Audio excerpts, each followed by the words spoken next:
bitch. Oh, excuse you? Baloney wash. I'm annoyed. I'm just here to give my opinion and carry in. Oh, it's Chris Avalon Unfiltered, bitch.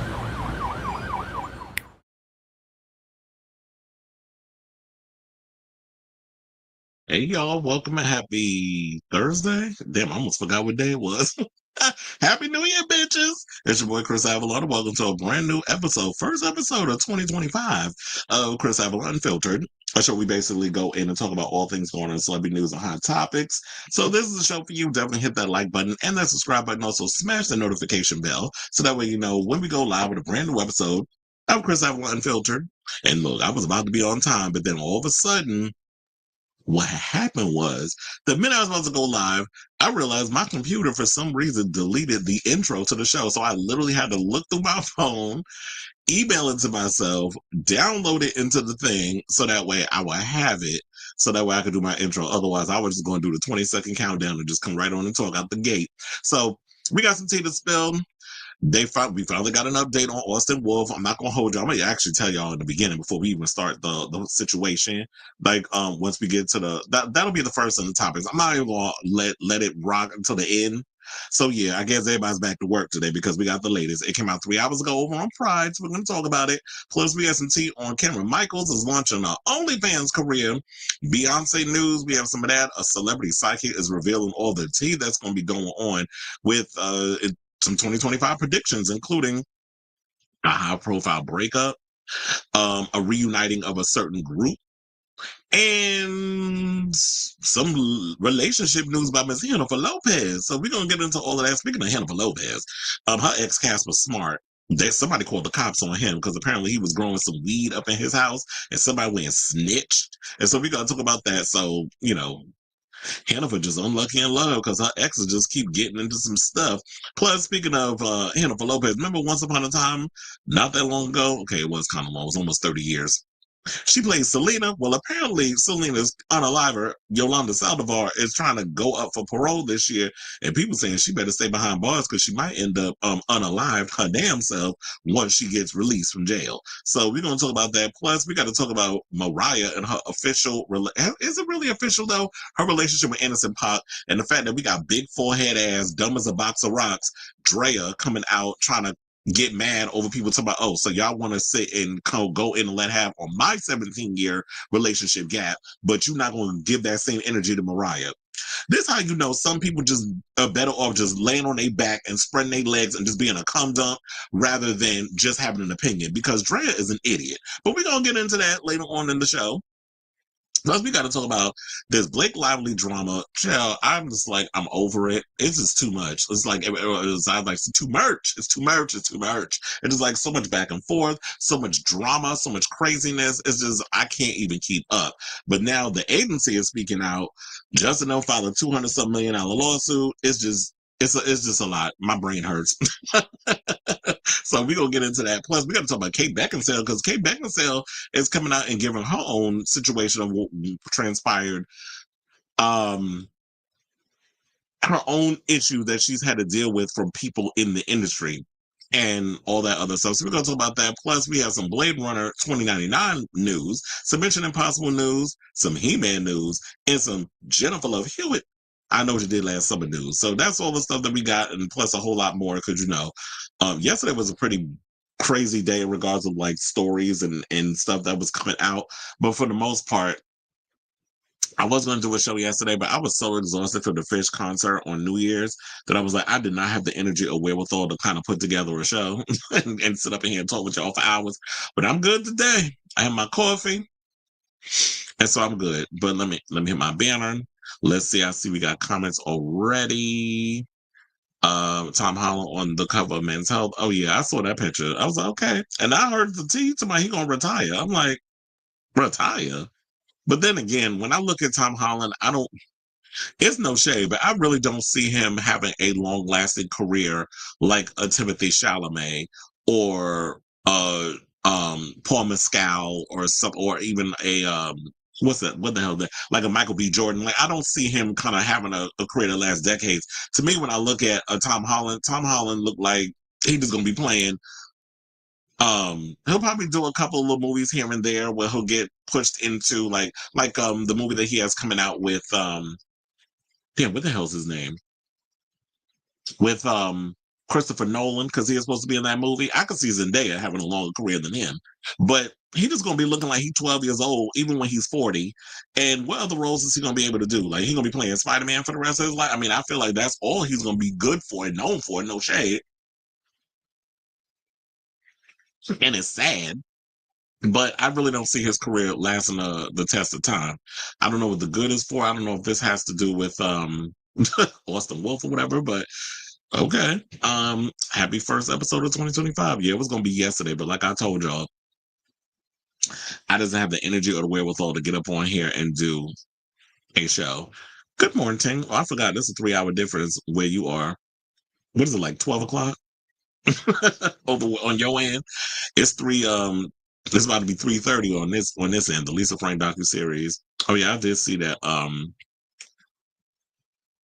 I did see your post on that, but look, she ain't no different than what a lot of other people have been doing. Where y'all sit up in here and y'all it's notorious that you get these mainstream people that steal from independent artists and basically just use it as they own or pass it off to their other, talents, which is basically like the same thing when Mooney Long was.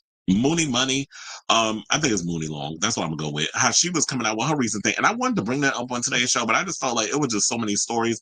Maybe I'll even go for. I'll save that for tomorrow and go further in it. But she was talking about how like she ain't writing no songs for non-melanated people because they basically want to take black artists yet again and use us to push the culture and give white people some sort of thing. Because no shade, a lot of y'all don't have a real identity, so y'all got to come in and steal other people's identities and pass it off as your own, which is why people call it cultural appropriation instead of appreciation or assimilation. As like I said, there's always a difference. And how y'all want these black girls to come up in here and write songs for your little white artists.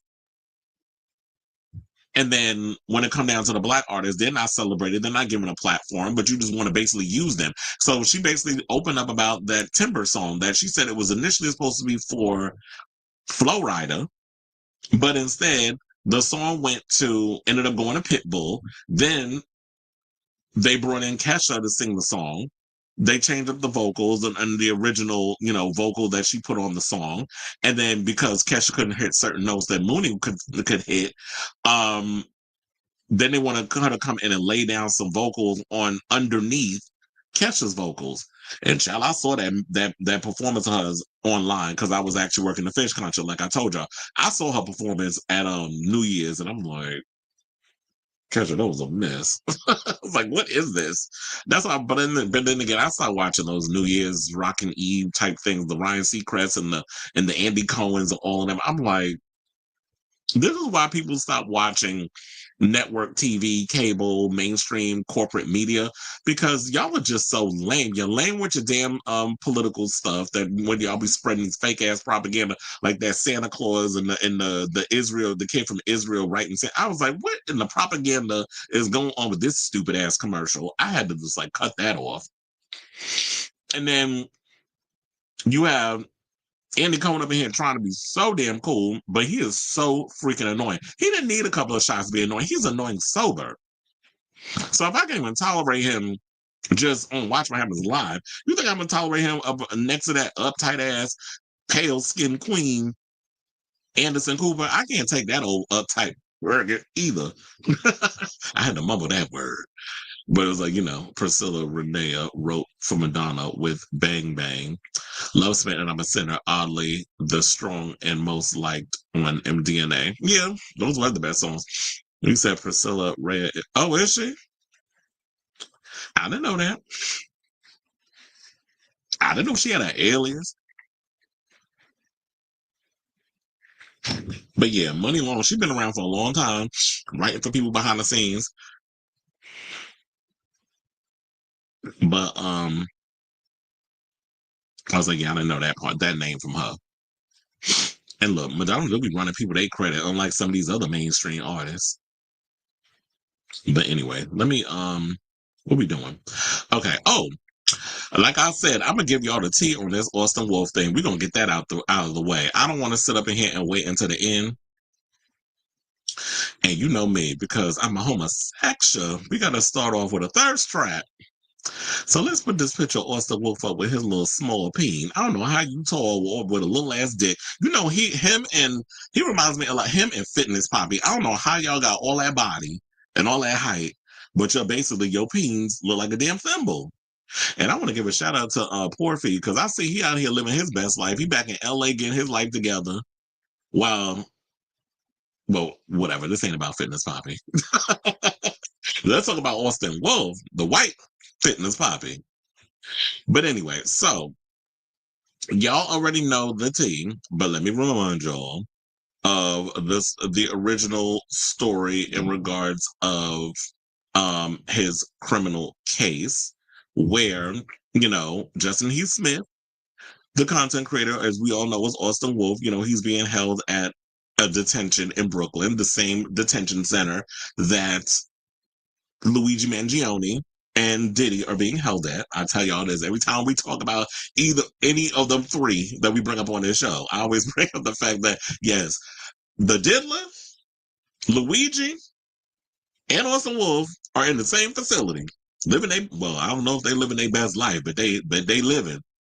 So basically, a judge has been keeping him in that facility after, ruling that he was a danger to the public and a flight risk, because he's been trying to get out, but they're like, no, because of the stuff that you was distributing, allegedly, the federal child P charges, or I should say CP charges, so that way y'all know what that means, the underage people. And he's been accused of sending and receiving hundreds of videos of CP, according to a press release from the U.S. Attorney's Office in Southern District of New York. Now, court documents, from the Southern District of New York allege that Wolf used the messaging app Telegram to share videos with another individual who prosecutors say was an undercover FBI agent. And they also said that the search that they conducted at his Manhattan apartment, they found an SD card containing hundreds of illegal videos, and the videos reportedly depicted minors, including prepubescent children and infants, in explicit situations of the sexual kind. So, his trial has been delayed since, what was it, July 20th. So I think that's been a whopping 6 times already. So the latest basically is his trial's been delayed again. So it's like, y'all shouldn't even be surprised. And I'm like, well, I wanted to play a guessing game, but I didn't even want to hold y'all on that. I was like, okay, I'll take a guess what the latest news I'm going to give y'all. Just take a wild guess. They delayed it yet again. So they said that it was updated on December 26th, which is a damn lie, because y'all already know I've been on this damn channel for before up to New Year's to the end of 2024.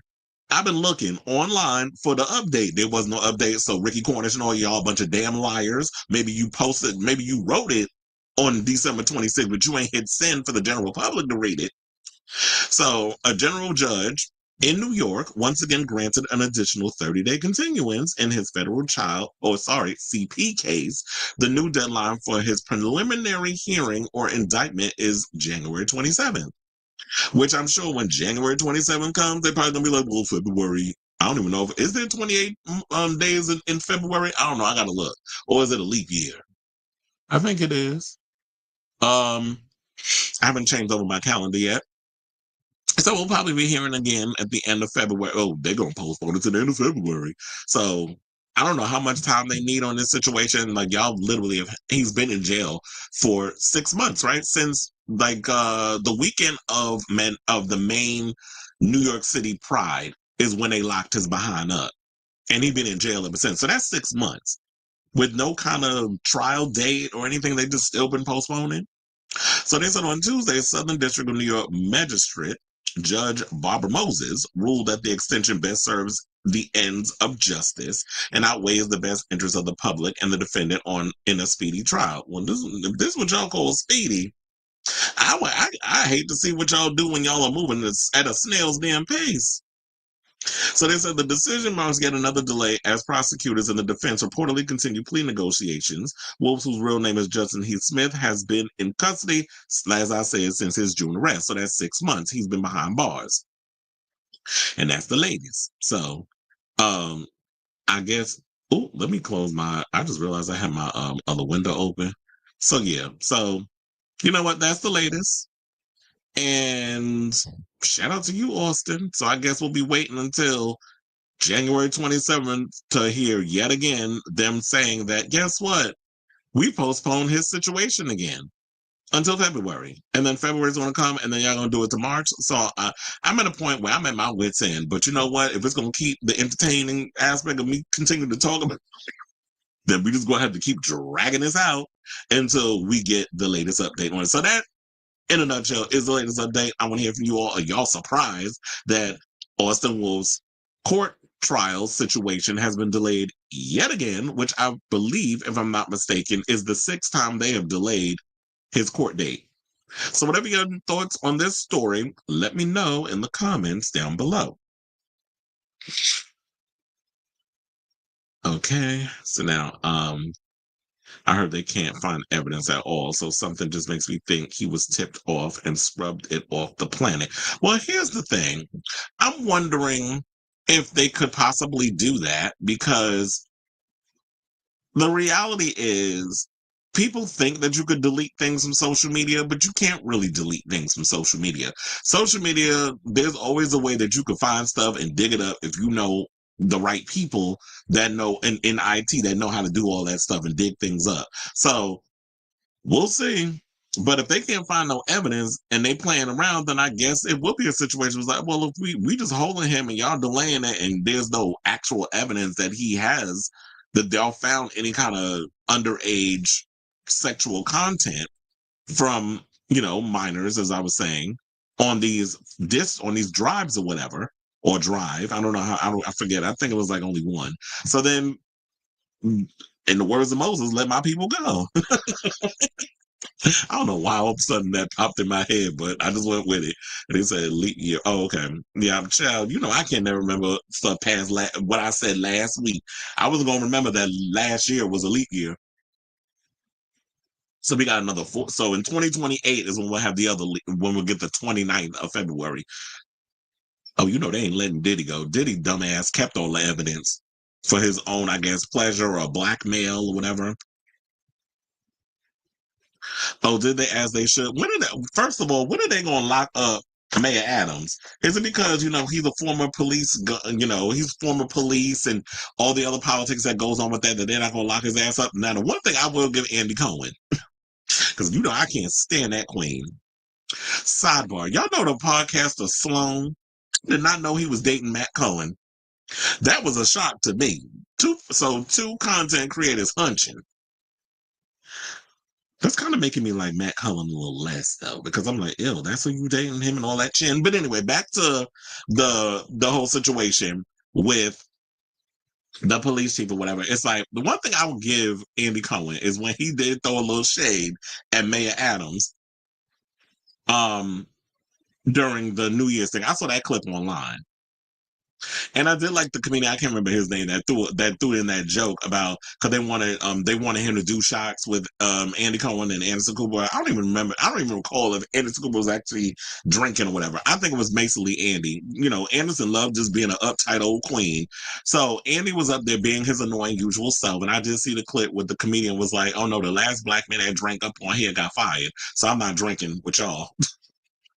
I did cackle at that, but he was talking about Don Lemon, which look, it's a blessing in disguise that Don Lemon got fired because ever since he went independent, he's actually more tolerable. So I think like when you watch these when you get in this corporate media versus independent media, it's so much better to go independent because you could just say whatever you want within reason if you're smart enough to follow the rules and actually give people the information without spreading lies and propaganda, which a lot of these other people are out here doing.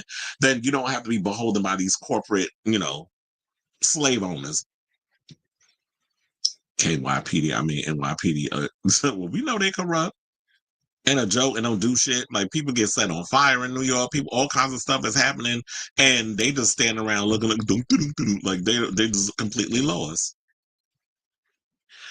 So not Dawn Lemon, child. Yes, he is free to be. Shout out to Coming to America. It's free to be his flamboyant self. How you doing? Okay, so now let's get into our first topic. I thought I hit my banner. Why is it? I was like, why is it not coming up? Okay, now it's coming up. I was like, don't play in my face. 2025. We just started our first show. I don't need you starting your mess. So anyway, let's get into our first topic and let's talk about Miss Jennifer Love Hewitt. So there was a story that came out that's been actually been floating around where they were trying to make it seem like that she was causing drama and being difficult or whatever the case is. And and after seeing this, I am team Jennifer Love Hewitt, and I'm gonna tell you why once we go through the story. So, because I hate when you get these media conglomerates like the Daily Mails, who I do feel like, based off of some of the stuff that they say, they lean real conservative, and how they try to paint these narratives of misogyny and all this other mess. So anyway, so they said, according to reports, Jennifer Love Hewitt has allegedly caused chaos on the set of the reboot of I Know What You Did Last Summer, or is it a requel? As filming has halted ahead of her return. Now, the American actress, who's 45, because, Daily Mail is a British paper, and also they have an Australian conglomerate, starred as Julie James in the 1997 horror classic and finally confirmed her return for the hotly anticipated reboot just 2 weeks ago after months of speculation and negotiations. Now, filming had already kicked off in Sydney last month, with leading star Freddie Prinze Jr. jetting down under with his wife, Sarah Michelle Gellar, to film scenes with the new cast before Christmas. However, Jennifer was nowhere to be seen during filming, with speculation rife about whether her cameo will work, given she had been expected to film with Freddie, who played her on-screen love interest Ray Bronson. Now, it has been claimed that though Jennifer is returning for the reboot, her lengthy negotiations before signing up for the role caused chaos on the Australian set. Now, a source on set exclusively told Daily Mail Australia that Jennifer ruffled feathers while negotiating her return due to conflicting ideas about how her character Julie would return. They said Jennifer did not want to see Julie James come back for a blink and you miss a cameo. This is what they're claiming. They said it was clear that she wanted the role to be amped up, and while executives were holding out for her to sign, everyone else in Australia had gotten on with production. With the new I Know What You Did Last Summer director less than impressed that filming had been fractured. Jennifer reportedly did not agree with some of the writing, and filming was halted until she officially signed up for the project earlier this month. And the source went on to add, they said production will continue once Jennifer Love Hewitt arrives. And while there are some noses out of joint, I would say the young cast will be ecstatic to see the queen of I Know What You Did Last Summer walking and talking as Julie James once more. Now, here's the fact of the matter is, on one hand, I can understand the stuff. There's parts of this I feel like is being sensationalized and not necessarily buying.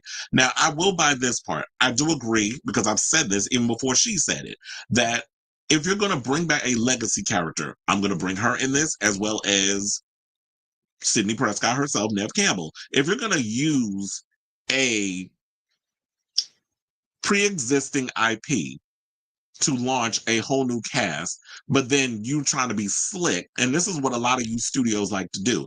Y'all want to use the legacy characters to bridge this gap. So y'all want to cater to a younger audience, but then you want to cater to my generation of people who grew up on I Know What You Did Last Summer and Scream, to get our butts in the seats, because we're going to come out and support these films, because these are films that are kind of linked to our youth. So we grew up for the past 2 decades plus with the I Know What You Did Last Summer and the Screams. Scream more so than I Know What You Did Last Summer, because I Know What You Did Last Summer, we only had 2 movies with Jennifer Love Hewitt and Freddie Prinze Jr. They did other sequels, they did a TV spinoff, they were all terrible. So we only count the first two. But then again, if you really look at it, I Know What You Did Last Summer, the first film, while it was iconic because of the cast I feel like served the movie much more than the movie did. I thought the original I Know What You Did Last Summer was okay. The second one, because it was successful, the first one, based off of, the success of Scream and all that other stuff, I still Know What You Did Last Summer was rushed. The script was rushed. There was a lot of holes, more holes in that damn plot than a block of cottage damn cheese. So I have issues with I Still Know What You Did Last Summer in certain situations, but Jennifer Love Hewitt, Freddie Prinze Jr., who I felt like they both were kind of wasted. Jennifer Love Hewitt kind of irritated me in that movie, but Brandy saves that damn film. She was the only reason that I can tolerate I Still Know What You Did Last Summer, because of Brandy's role in that, and Mekhi Phifer being a horny old teenager. So, but Brandy more so than anybody else. But then after that, they tried to do I'll Always Know, and that was terrible. And they did the TV show on Amazon that lasted one season. But Scream has way more leverage because they've given us more good movies than bad. I mean, don't get me wrong. Some of the Scream movies have issues in some of the plot points, particularly Scream 5 and 6. But for the most, and it's funny how it was like when Radio Silence took over, that's when the series for me was kind of like, it had its great moments and they were trying to go in different directions, but the way they handled certain situations was pissing me off. So with Julie coming back, I'm here for it, but if you're going to bring her back, and don't get me wrong, I don't want to hold you, but I also honestly feel like Jennifer Love Hewitt, while I like her and I'm a fan of hers, I don't feel like she was the best part of I Know What You Did Last Summer. But because she is a scream queen in the same vein, but not better than, because I've always felt that Neve Campbell was the one that really held it down in regards of holding her own as a scream queen in the Scream franchise. Jennifer Love Hewitt always felt like that she wasn't given a lot to do with her character, except running around looking frantic and screaming all the damn time. I felt like Brandy's character was given more. The secondary characters were given more to do. Helen Shivers had a much better chase scene, a story arc than Jennifer Love Hewitt's Julie James.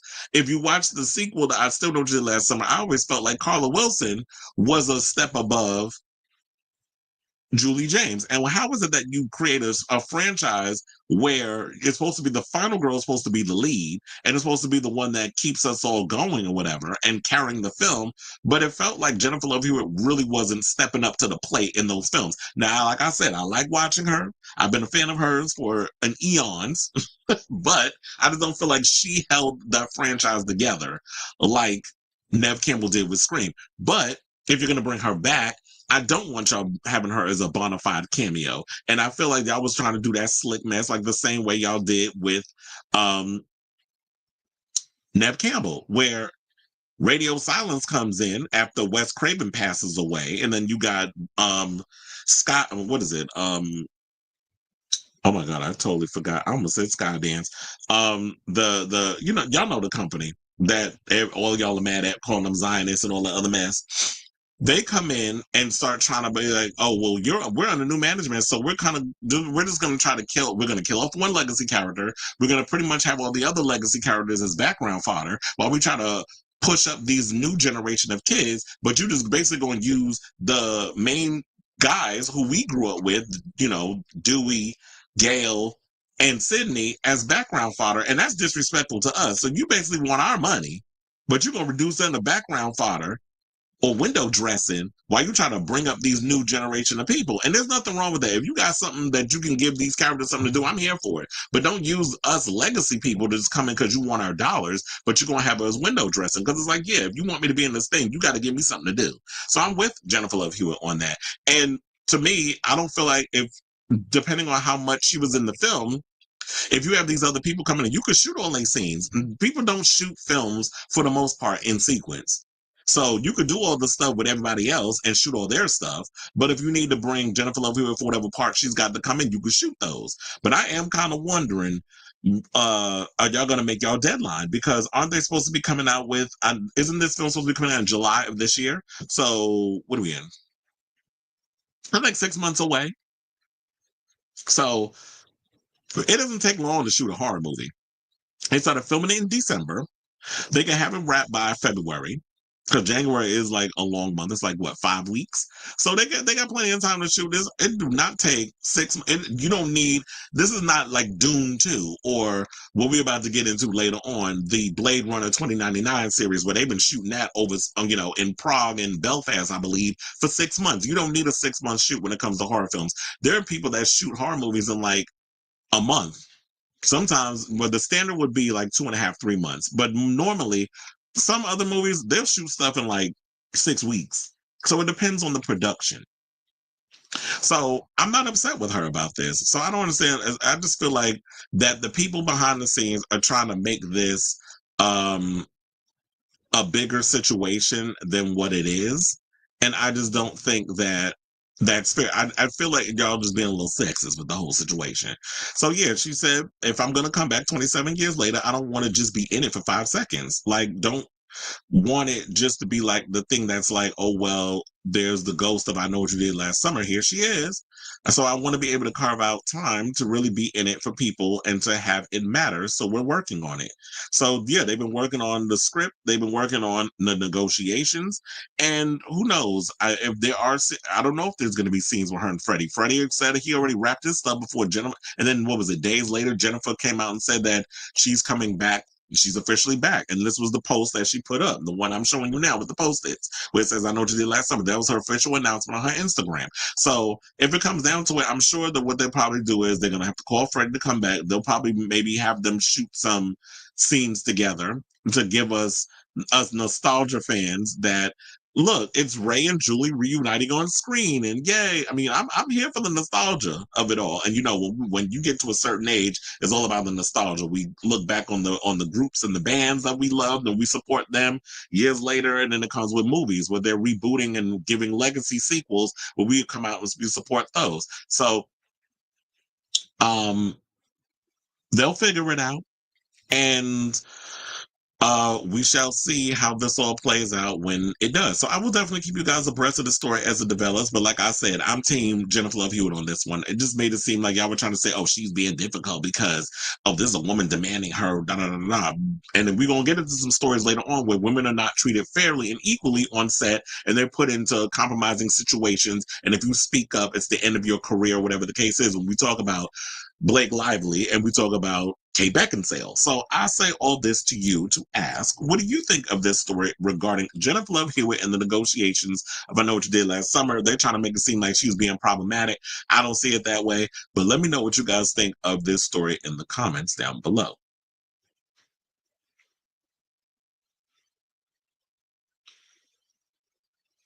You said Billboard's gonna launch the Hot 100 dance pop songs. The original Hot 100 is being rebranded the 100 biggest all genre songs.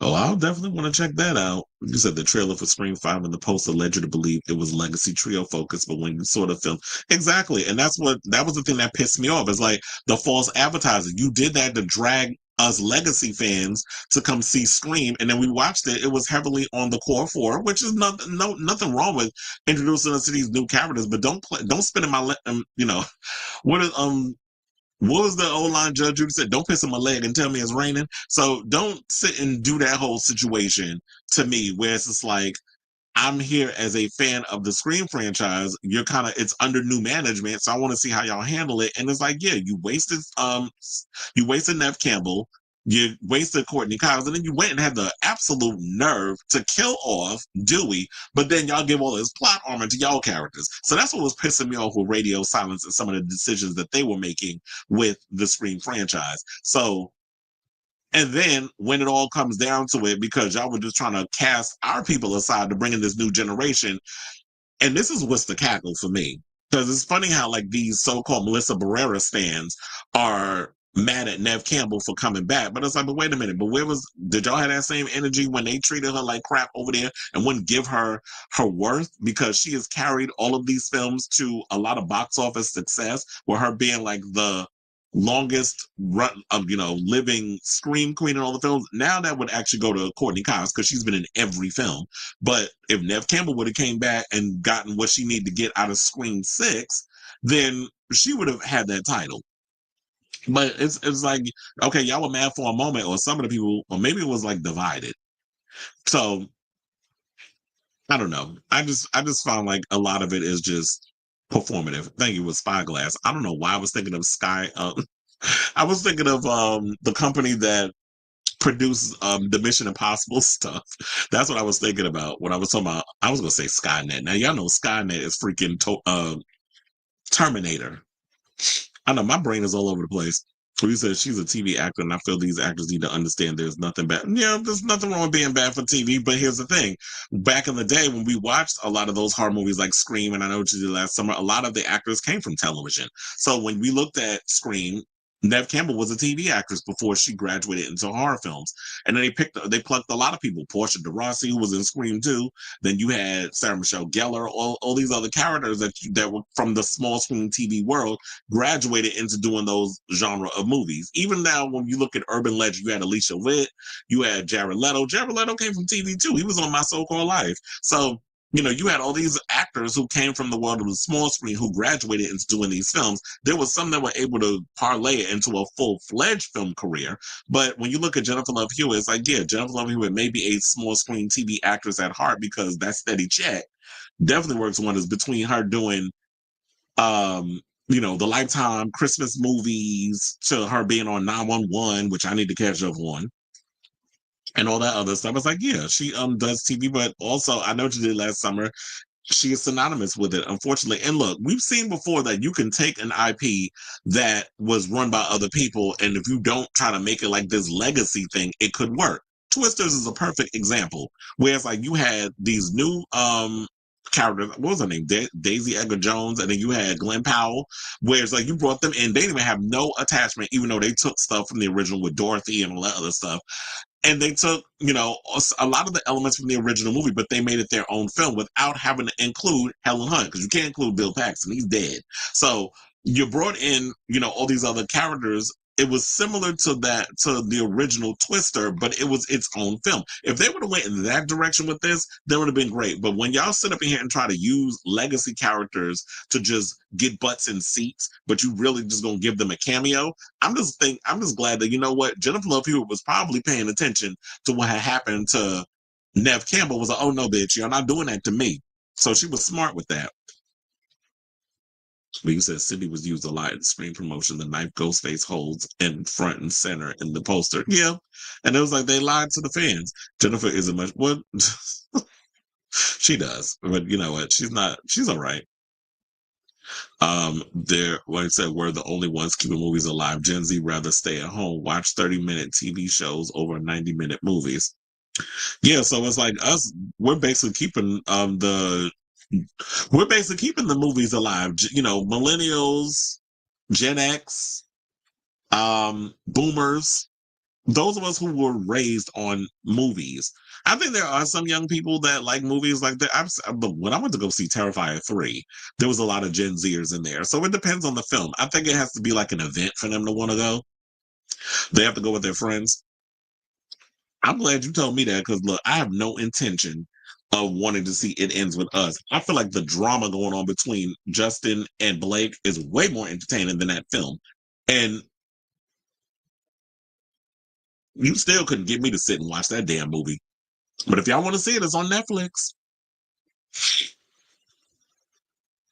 Okay, so now we got some He-Man news, and this is coming from comicbookmovie.com. So apparently they got some inside tea on what the plot of the upcoming Masters of the Universe film is going to entail. And I was kind of on the fence about it, but I think I've come around to my overall thoughts regarding it. So Amazon's take on Masters of the Universe is shaping up to be a bold reimagining of the beloved franchise. Now, while many expected a straightforward adaptation, recent leaks hint at something very different. Now, it says that there have been several different interpretations of Masters of the Universe in various media since the original animated series aired in the 80s, but it sounds like the upcoming live-action reboot from Amazon, MGM, and Mattel is going to make a pretty major change, to the established lore surrounding Prince Adam / He-Man. Now, according to scooper Daniel Rickman, who we talk about on this show a lot, aka Daniel RPK, the movie will introduce Adam as a regular guy in the real world working a boring office job. Why does that sound like Neo from The Matrix? Apparently, the whole He-Man and Masters of the Universe story are tales he heard as a little kid. Meanwhile, he's not realizing that that's his actual life being spilled where he's hearing the stories. Now, they said if accurate, this would suggest that the following rumor synopsis was indeed on the level, saying 10-year-old Prince Adam, who crashed to Earth in a spaceship. Why does that sound like Superman?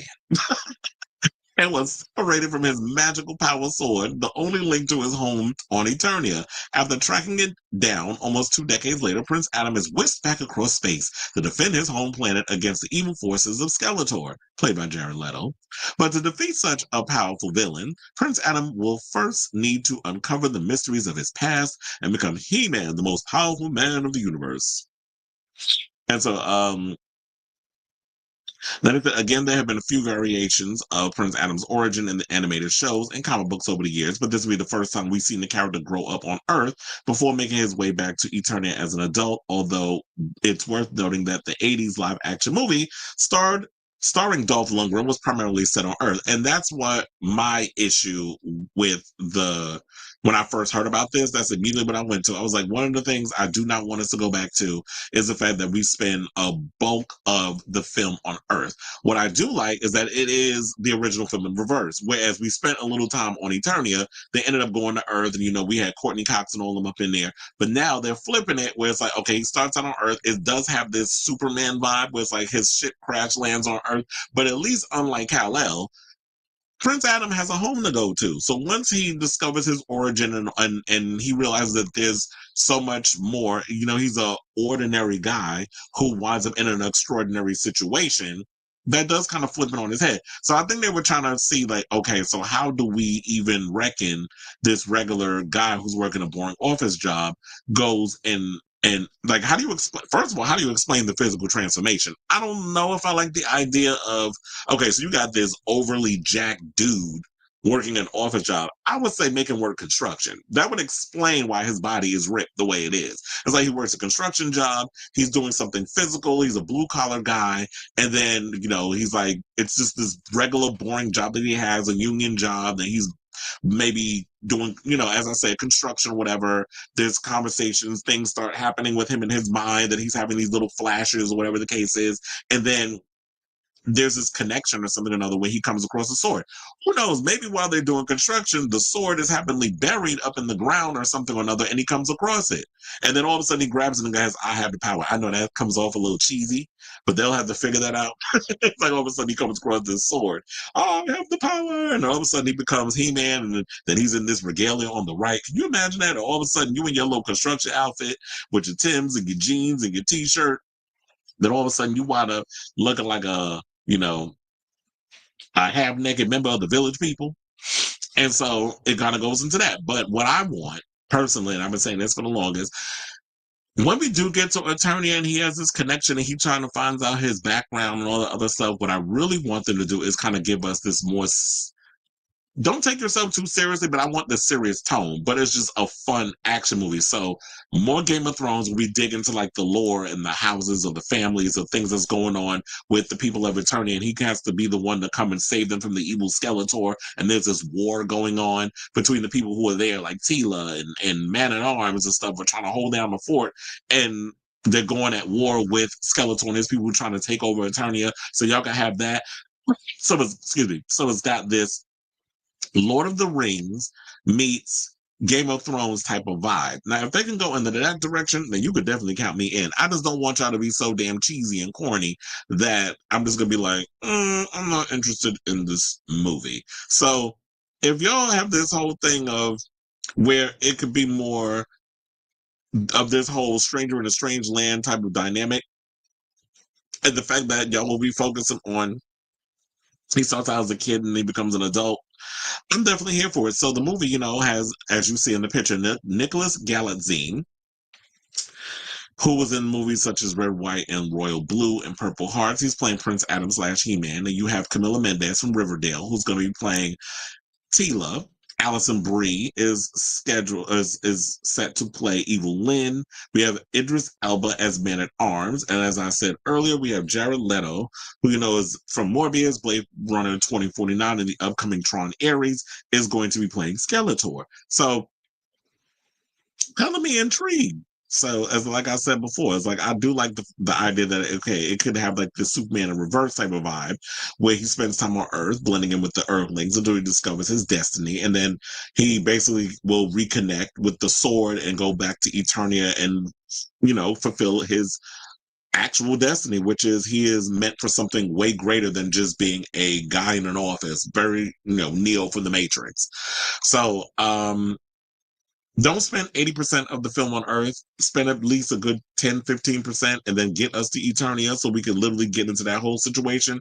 I'm sure it'll probably be like a 2.5 hour movie. This would probably work better as a series, but I don't know. I'm here for the movie situations. So I say all this, what do y'all think of this story and the latest on the rumor regarding what the plot is going to be for Masters of the Universe? Whatever your thoughts are, let me know in the comments down below.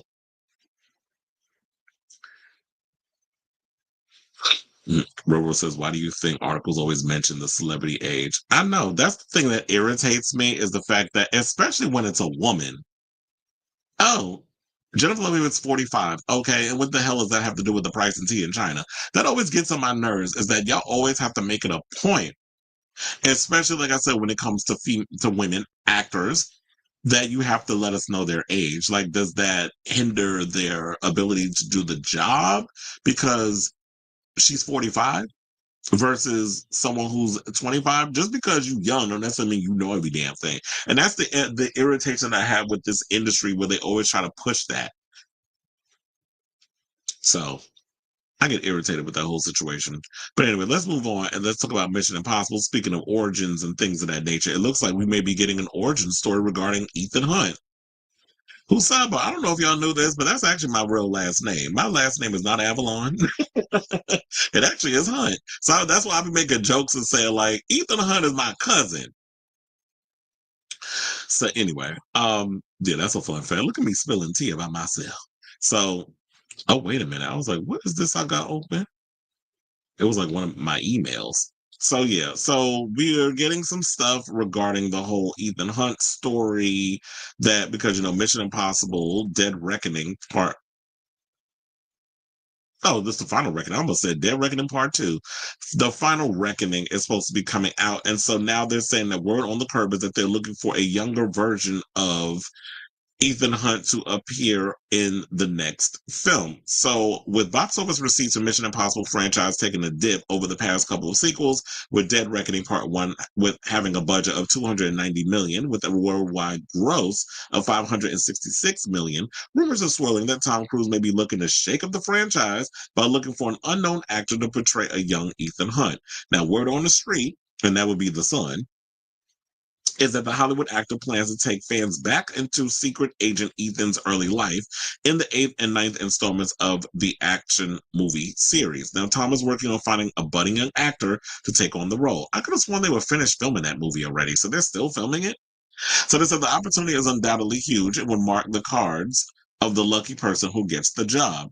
Now, according to the insider over at The Sun, they said Tom is keen to give Mission Impossible a fresh take in the next 2 films and wants to explore a bit of Ethan's past. They're going to start looking for a young star to take on the role, and they will appear a bit in the next film and then more in the ninth. So they said it's very important that Tom that they get the right person. They are seeking a youngster who is completely fresh on the scene and will cause a real stir. Now it's a huge role, but the hunt is on to see if they can find a young Tom Cruise. The scenes will show Ethan in his early life and explore the things that happened to him before he went on to start working as a spy. It is something they've not done before with Mission Impossible, and so Tom thinks it would be really interesting tangent for fans. Now, the Final Reckoning does come out in May. The 7th movie, Dead Reckoning Part 1, did not get the best reception at the box office in 2023. And that's why I was saying, but they said that it was nominated twice at both the Oscars and Film BAFTAs. So here's the thing. I am a huge Mission Impossible fan. I've liked all the movies, but I felt like the film finally found its groove once Christopher McQuarrie came along and started filming, doing the films, taking over the franchise. And so I believe that I'm trying to remember which ones I think he did like 4 of them so far. So I'm basically been here for what he's been doing in regards to like the Mission Impossible franchise. All the other films, it was like they were trying to find their tone. They were trying to do like the old school espionage one with the first one. The second one was a little too over the top with the John Woo stuff, the slow-mo and the dubs and all that. And when you watch that film now, it's so dated with a lot of the slow-mo and the it feels like it's a dance and him swinging around with the gun and I mean the on the motorcycle and shit. I'm like, okay, now why am I watching like motorcycles doing ballet? Like it was just when you watch that film now, it just doesn't hold up. Part three was it felt too much like an episode of Alias, but I get it because he had J.J. Abrams directed. Then you had Kerry Russell, who initially, if you got fun fact, when Felicity was around because J.J. Abrams created that show, he concocted an idea that of Felicity being a secret spy. Hence is how the whole series, being in college and that whole sort of situation. Hence how Alias came along, and then Jennifer Garner, who did appear in a couple of episodes of Felicity, ended up being on Alias. So that's a little background fun fact. So I like that movie, and I also like Maggie Q, but y'all wasted her, and that pissed me off because it was like we know she could do action. Then we got the fourth one, which was like the introduction of Jeremy Renner. So this is not the first time that they try to bring in a younger person to up this show or this franchise, because I think that at one point Tom Cruise was going to step down and they were going to bring in Jeremy Renner to take over. It didn't work out that way, and then they decided to keep it going the way they've been going, and then Jeremy Renner hasn't been in a couple of the films ever since. He did like two of them, and then we haven't seen him. I'm glad we're getting Angela Bassett back in the new one after she wasn't in the last one. So yeah, but then when Christopher McQuarrie came along, I felt like the franchise finally got in its groove. They found its tone, and now I like the franchise for what it was. But Dead Reckoning Part 1 was not a good movie. I liked the action, but the AI storyline and all the other stuff really wasn't working for me. And also, I should point out that they did kind of hint at some of Ethan's backstory in Dead Reckoning Part 1, where they were showing like when they were trying to dip into like his past, whatever, and Esai Morales' character, I guess, having sort of that connection of him and Tom or Ethan coming up and having like this of them knowing each other. So there's like a whole past thing. I think it was, if I can remember off the top of my head, that he had killed somebody that he loved or something or another back in the day. So they have like this connection. So I like the idea of, let's dig into Ethan Hunt's background, because that's one of the things. We always just see them go on the missions. They always work for IMF, but IMF betrays them. And then Tom Cruise and his team always goes rogue. And then they always save the day. So I'm like, I'm tired of that storyline, because it feels like every damn movie, y'all always going rogue because y'all getting treated like crap through the IMF.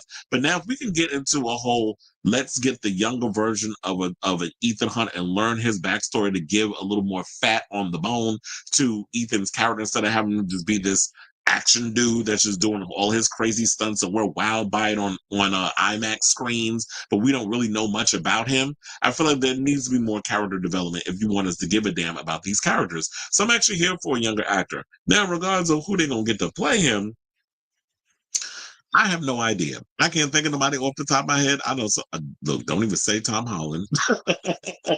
I don't know why I'm looking at this picture on the right and I'm thinking Tom Holland with it, but it's like, no.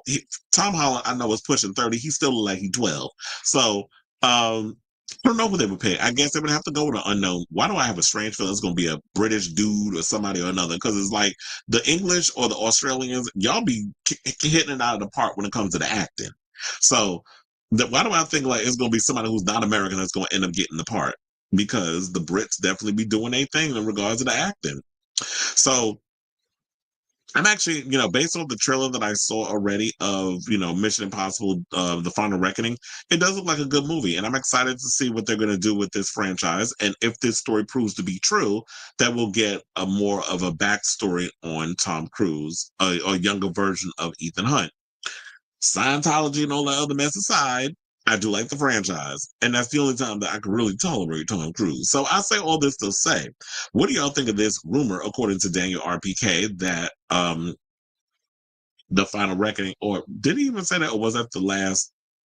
No, wait, that was the last story that we did when Daniel RPK revealed the tea about Masters in the Universe. But in this story, according to the Sun, I should say, they're saying that there are rumors floating around that they're looking to cast somebody to play a young Ethan Hunt, so we'll get a more of a backstory on where he came from and why he became the super spy that he is today.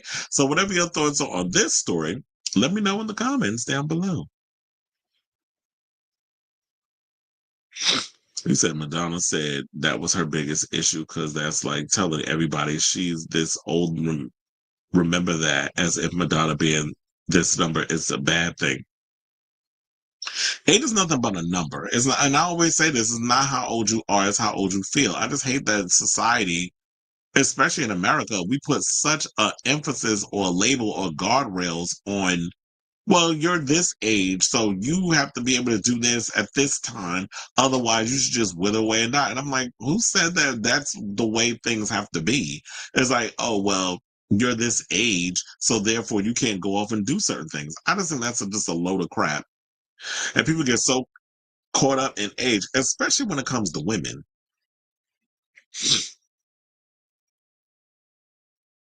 Okay, so now let's get to our final movie or show topic before we get to the gossip. And that's about Blade Runner 2099, which has wrapped production. After 6 months, now the funny thing is I almost forgot about this damn movie. Oh, not movie. I forgot about this series was actually in production because as someone who loves the original Blade Runner, and I love Blade Runner 2049 with that Denis Villeneuve directed, and also it starred Ryan Gosling. The movies have never done gangbusters at the box office, but I could definitely see that, it's a possibility that Blade Runner could do fairly well on TV. You know who I also think should probably be pushed to the small screen that might actually work? The Mad Max franchise. I feel like maybe they need to kind of take that whole franchise. I know it gets pretty expensive because of the wasteland type of vibe or whatever, and all the action stuff that it calls for. But I totally think that if the Mad Max world would work on a smaller screen than a big screen, because people don't as great as those films are. Like I just watched Furiosa literally 2 days ago, and not hold on, no, that's a lie. I watched it yesterday. What am I talking about? It was like yesterday I watched Furiosa because it's been a minute since I saw it. I'm like, this movie is so good. And then I was gonna go and do a back-to-back thing. I was gonna watch Furiosa and then I was gonna watch the Mad Max with Charlize as a grown Furiosa. But I was like, no, there's other things I need to catch up and watch. So I started watching other things. But I was definitely thinking like this will be a better TV franchise than a movie franchise. So apparently, according to reports, comic book movie says that filming has reportedly wrapped on Amazon Studios and Alcon Entertainment's sci-fi sequel series Blade Runner 2099 after 6 months of production in Prague and Belfast. So I could definitely imagine, based off the exterior and how everything looks in Prague and Belfast, what type of, already know the atmosphere that they're going for. So it says no official premiere date has been announced, with the streamer simply stating that the show is coming soon to Prime Video. Now, Michelle Yeoh, who was in Everything Everywhere All at Once, Shang-Chi, The Legend of the Ten Rings, and also most recently, Wicked Part 1, and Hunter Schafer, who is from Cuckoo and Euphoria, are playing co-lead roles. The synopsis reads, in LA 2099, Cora, played by Hunter Schafer, lived her entire life on the run, a chameleon forced to adopt numerous identities. To secure a stable future for her brother, she assumes one final identity and is forced to partner with Olwen, played by Michelle Yeoh, a Blade Runner who's confronting the end of her life.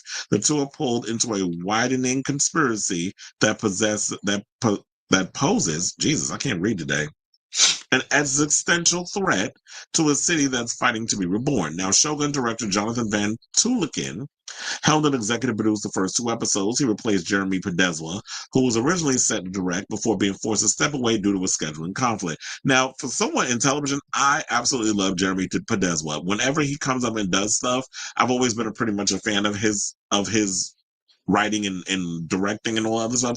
But if you have somebody like Jonathan Van Tulikin from Shogun, which Shogun was, in my opinion, one of my favorite TV shows of 2024. It's funny, I didn't even do a favorite TV shows of 2024 list.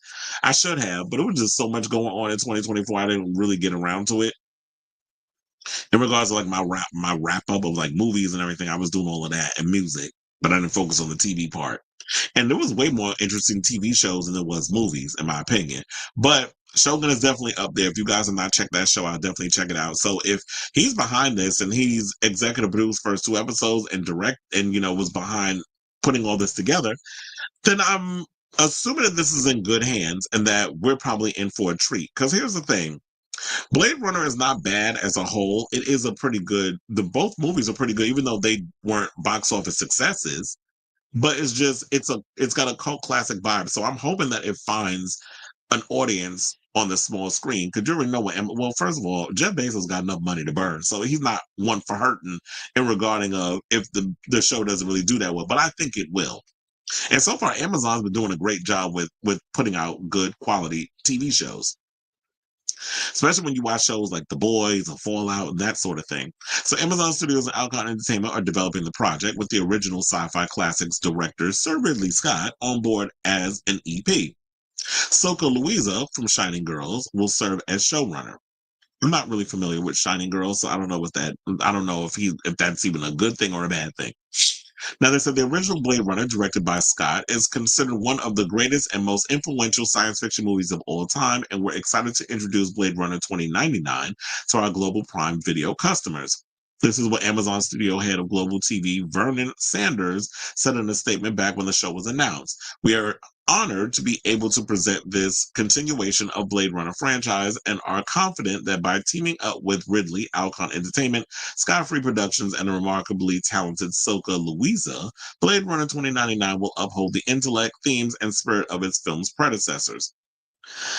Now, Alcon co-CEOs and co-founders Andrew Koskov or Kosov, was it Kosov or Kosove? I don't know. Kosove. And then it said Broderick Johnson added, audiences first discovered Ridley Scott's brilliant vision for Blade Runner 40 years ago, and since then it has become one of the most influential science fiction films of all time. Denis Villeneuve's follow-up sequel, Blade Runner 2049, then became one of the best reviewed sequels of all time. And yeah, I went to the movies to see that film. I think I saw it twice, and I saw it in IMAX. So I absolutely love Blade Runner 2049. I can't tell you how many times I've watched that movie. Like, to me, I always like when it comes to my science fiction, like, it's got to be visually stunning. You got to have cool costumes, cool atmosphere, cool fight sequences, but also it's got to be intellectually stimulating. And one of the things I've always loved about Blade Runner, it is one of those type of films. You know, whenever we get stuff like that, and then you also get the Isaac, I'm a big fan of Isaac Asimov's work, which he has a series. And the funny thing is, I cannot remember the damn series off the top of my head. That's on Apple TV Plus. The name escapes me, with Lee Pace. That's actually a good show too. So I like all the intellectually stimulating type of shows. So I do feel like, well, it is going to be a time jump because we're going from 49 to 99. So it's like 50 years if I did my math right. And so I don't think, well, I guess Ryan Gosling's character got to be dead. I mean, I don't think he died at the end of the original movie, but then again, also, 50 years later, I don't think replicants last like forever. Forever, ever, forever, ever. So, but I don't think that Ryan Gosling's coming back because I feel like the series is going to focus on a brand new set of characters. And I'd rather y'all just do that than try to just play fan service and try to bring people from the original franchise like Harrison Ford or all of them into this thing. So I say all this to say, what do y'all think of this story in regards of, did y'all even know that they were doing a Blade Runner TV series for Prime Video? And based off of the casting of who I just told y'all was going to be in it, and the overall synopsis, are you excited to see it? As a sci-fi fan, I'm definitely excited to see this show when it comes out. So let me know what you guys think of this story in the comments down below. He said Wayne Osmond, one of the founding members of the Osmond brothers, and Donnie and Marie's brother. Oh, well, shout out to the Osmond family. Most films that become a success on streaming services is, in my eyes, a strong indicator it's the new way of straight to video. Well, look, when it comes down to it, that's like the same thing. Remember we was talking about, and I'll probably bring this up later, the movie regarding Jennifer Lopez with and Jarrell Jerome that flopped over there in the UK. Well, apparently, I don't think it's coming out in the theater in the US because it's got I think January 19th, if I'm not mistaken, is the release date of that film on Prime Video. So I think it's going straight to streaming in the US, but it was given a theatrical release over in the UK. Maybe they should have done the same damn thing and just released it. So that means it should be now straight to digital purchase, rental, and exclusively available to stream at Netflix, Prime Video, etc. And Cleveland said he don't care. But anyway, so let's move on. Child, let's get into this, man. Speaking of Netflix, let's get into Blake Lively. So yeah, there's more fallout regarding this whole situation. The most recent story is that Justin Baldoni over the New Year weekend filed a lawsuit where he is suing the New York Times for $250 million. Now, basically, what his situation, they're comparing it to him pulling a Donald Trump move, saying that, oh, well, when the media goes out and actually reports on things that's going on, you're calling it slander, and now you want to file a lawsuit. So they're basically trying to say that with Justin Baldoni, his latest stunt and show is giving very much Donald Trump tease. And you want to know something? I'm actually going to agree with them. And now I feel like after with all this stuff that's coming out regarding him, I'm really becoming more so Team Blake Lively on this. And I know some people, well, why did you believe her in the beginning? And I saw some people even say, and we'll bring up when we talk about Kate Beckinsale, oh, well, how come y'all believe Kate Beckinsale, but y'all don't believe Blake Lively and Amber Heard? Because Blake Lively and Amber Heard have horrible reputations in Hollywood. Y'all haven't heard no negative stuff about Kate Beckinsale. So that's why people were side-eyeing the whole situation. I hate when people always try to blanket statement things when it comes to certain actresses, and y'all just think automatically it should be a believe women type of situation. But if you are a major see you next Tuesday or charisma, uniqueness, nerve, and talent, if you are a straight up see you next Tuesday, and yeah, you should be giving people the benefit of the doubt. If you have a horrible reputation, I'm not going to sit up in there, but yeah, I would side eye him like, it might be a little, I don't know if I believe all of this, but then, sometimes that happens. You could be the most horrible person in the world. And that one time that you actually right, when you've been a wrong, you've been in the wrong all the other times. I think that we should always give people the benefit of the doubt in certain situations and not just paint them all with one brush. But yeah, that's why a lot of people were skeptical based over the reputation that Blake Lively has versus you ain't never heard nothing problematic come from Kate Beckinsale. But we'll get into that story in a second. So yeah, he filed this lawsuit, and at the time of the of when this story came out, which was a couple of days ago, Blake Lively had not filed a lawsuit against Justin, but now she has. She filed a second one. But we'll get to that in a second. So, you already know she's suing the It Ends With Us director and several others tied to the romantic drama, alleging harassment and coordinated campaign to attack her reputation for coming forward about her treatment on the set. Now, the 87-page libel complaint filed at LA Superior Court just hours before 2024 ends accuses the Gray Lady and his journalist of being in league with Lively with a lengthy December 21st article that cherry-picked and altered communication, stripped of necessary context, and deliberately spliced to mislead, painting with a broad brush the four claimed filing from Baldoni, Melissa Nathan, Jennifer Abel, and others asserts the Times complicitly arises from its apparent endorsement of the criminal alteration of these text messages by Lively. In addition, defendants in each of them willfully refused to afford plaintiffs meaningful opportunities to respond to the allegations. The New York Times did not respond to requests for comment from Deadline or Baldoni and Cruz Action. If they do, this post will be updated. Now, it says Blake Lively's side, on the other hand, certainly has something to say. And it's funny how they at one point, he was trying to bring in Ryan Reynolds, saying that Ryan Reynolds berated him and stuff.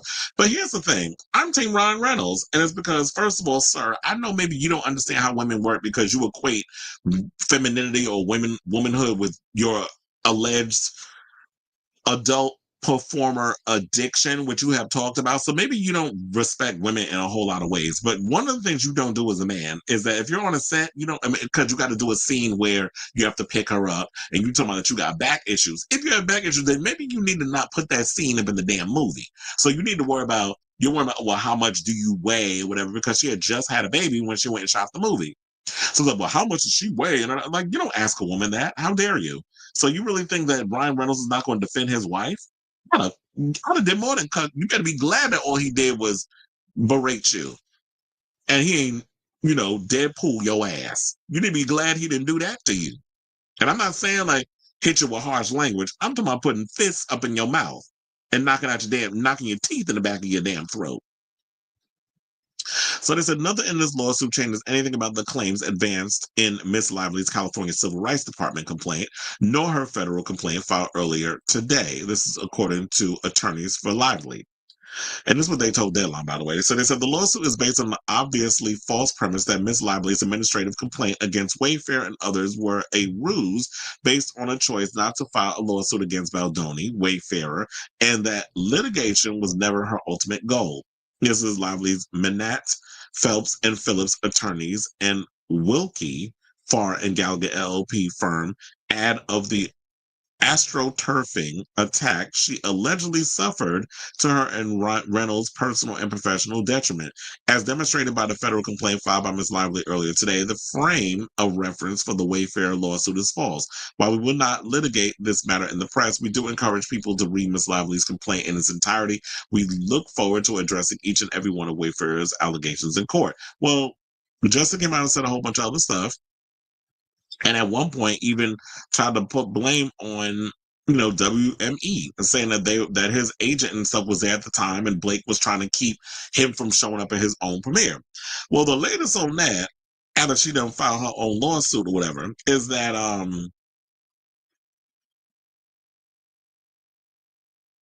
Justin is a liar. That's what the agent is saying, because they were like, we weren't even there. So, Justin's suit claimed that at the Deadpool and Wolverine premiere in July of 2024, before he employed Crisis PR, Ryan allegedly pressured Justin's agent with WME to drop him as a client. In December of 2024, they did drop him. Now WME is clarifying. Now, in a statement to The Hollywood Reporter, WME shared that his agent wasn't even at the premiere. They also said that there was no pressure from Blake or Ryan at any time. The statement read, end quote, in Baldoni's filing, there is a claim that Reynolds pressured Baldoni's agent at the Deadpool and Wolverine premiere. This is not true. Baldoni, former representative, was not at the Deadpool and Wolverine premiere, nor was there any pressure from Reynolds or Lively at any time to drop Baldoni as a client. So, it's a whole lot. I told you, this is just going back and forth. It's literally like a cricket match. Not even a cricket match, because cricket is like baseball. I meant pickleball. It's like pickleball, just back and forth. Like it just feels like one big pickleball match, and it's exhausting. So it seems like every day or every other day, some new tea is coming out every hour, 1 hour. I'm sure there's probably an update as we speak in regards to this story, but I ain't gonna sit up here and look for it. I literally had this latest stuff about Justin and the WME coming out and basically refuting a lot of the stuff that he claimed, where he said that his agent was pressured to get rid of him at the Deadpool and Wolverine premiere, which they're out here strictly saying that is not true. So I will definitely keep you guys abreast of this story as a development in the meantime. What do y'all think of the latest on this whole situation regarding Blake Lively, Justin Baldoni, and their crazy cuckoo little lawsuit? And the fact that I'm glad that she's speaking up, reputation or bad reputation or not, I'm glad that she, found the courage to speak up. So let me know what your thoughts are in the comments down below. Is it just me, or is it the millennials have this bad entitled reputation that one's known for being a sweetheart and good people end up getting used and exploited? Best example, Britney Spears. Wait, are you saying that have this bad entitled reputation that one's known for being a sweetheart and good people end up getting used and exploited? Well, that I think that just goes probably in general. That it's like if you're a nice person, people tend to take your kindness for weakness. I just think that happens a lot in quite a few situations where people feel like, oh, well, you're nice, you're this, so I'm just going to take advantage of your situation. I'm like, don't be fooled. It's like, yeah, just because I'm nice doesn't necessarily mean that I'm just gullible and I'm dumb. Because you try to play me, you don't want the other side to come out. Yeah, Team Blake and Ryan. Justin is pretty much ruined. Like he's just going back and forth in this whole situation. I just don't see him winning. Just take your lashings and find you a new career, because I feel like your days in Hollywood are numbered. Ain't nobody gonna work with him after all of this mess. It's just out of control. Whew, okay, so now let's get into our next story. Kate Beckinsale, and speaking of people who I'm glad is finally speaking out on things that's going on with them, let's talk about Miss Underworld, Miss Celine. One of my favorite vampire hunters next to Buffy. So Kate Beckinsale posted a video on Instagram because, with all the drama that's coming on with Blake Lively and Justin Baldoni and stuff, it prompted the actress to speak up regarding, her own situations that has happened to her on set. So the Underworld star shared her horror stories in reaction to Blake Lively's harassment complaint against her. It ends with Us director and co-star Justin Baldoni. Beckinsale said that she was grateful to Lively for highlighting this is not an archaic problem no one is facing. This is continuing.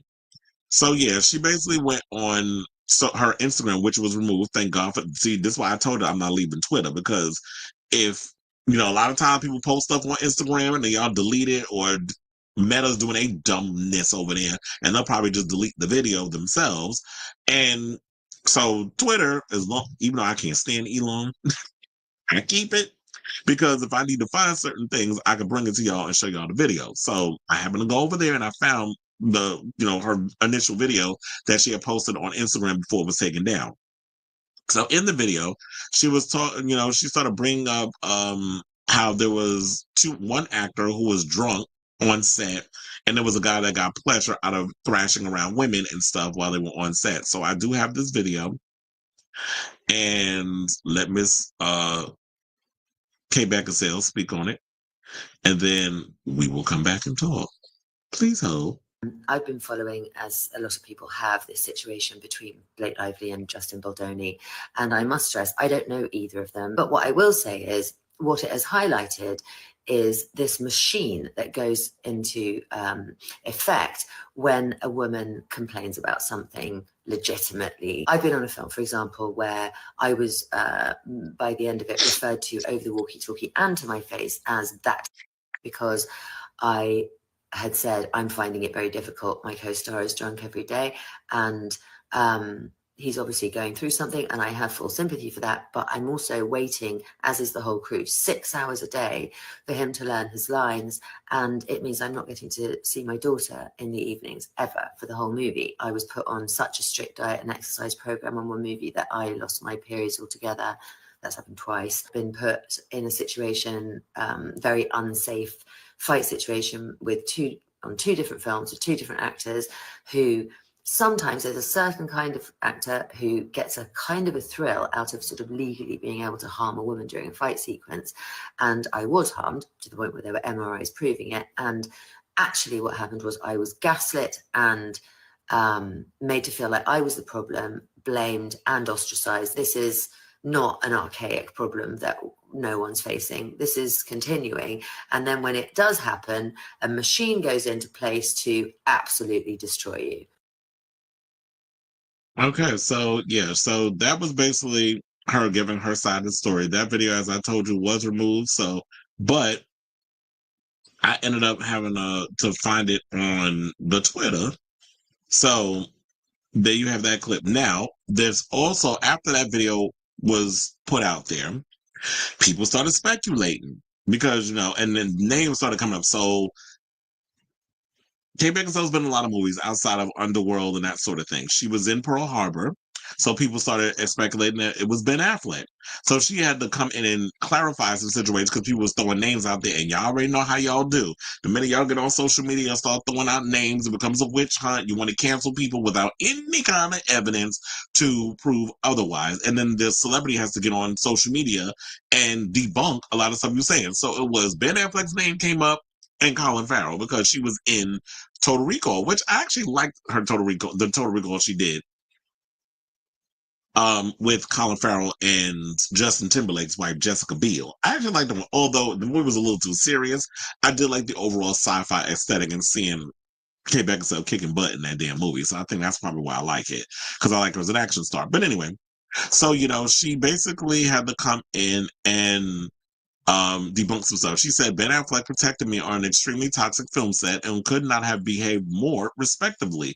She said, before adding, I'm not going to go into any more specific detail on who it was or wasn't, because frankly, the most problematic part has actually not been the actors. It has been that reporting a problem or an abuse has resulted in a greater punishment than one could ever imagine. That's the point. Everyone says, why didn't you tell someone? Well, on the whole, we have told our agents or managers and the head of the studio, and this has usually also been witnessed by 30 to 100 people. And in one particular incident, there was an actor who was so rough with me that he destroyed part of my costume and ripped my wig in half, not to say covered me in bruises, winded me, and scared me to death, she further alleged. So yeah, people come forward, you see what happens. Look at Blake Lively. She came forward with stuff, people automatically didn't believe her. But then again, like we said earlier in the previous story, is that, yeah, Blake has this reputation of being a not so nice person.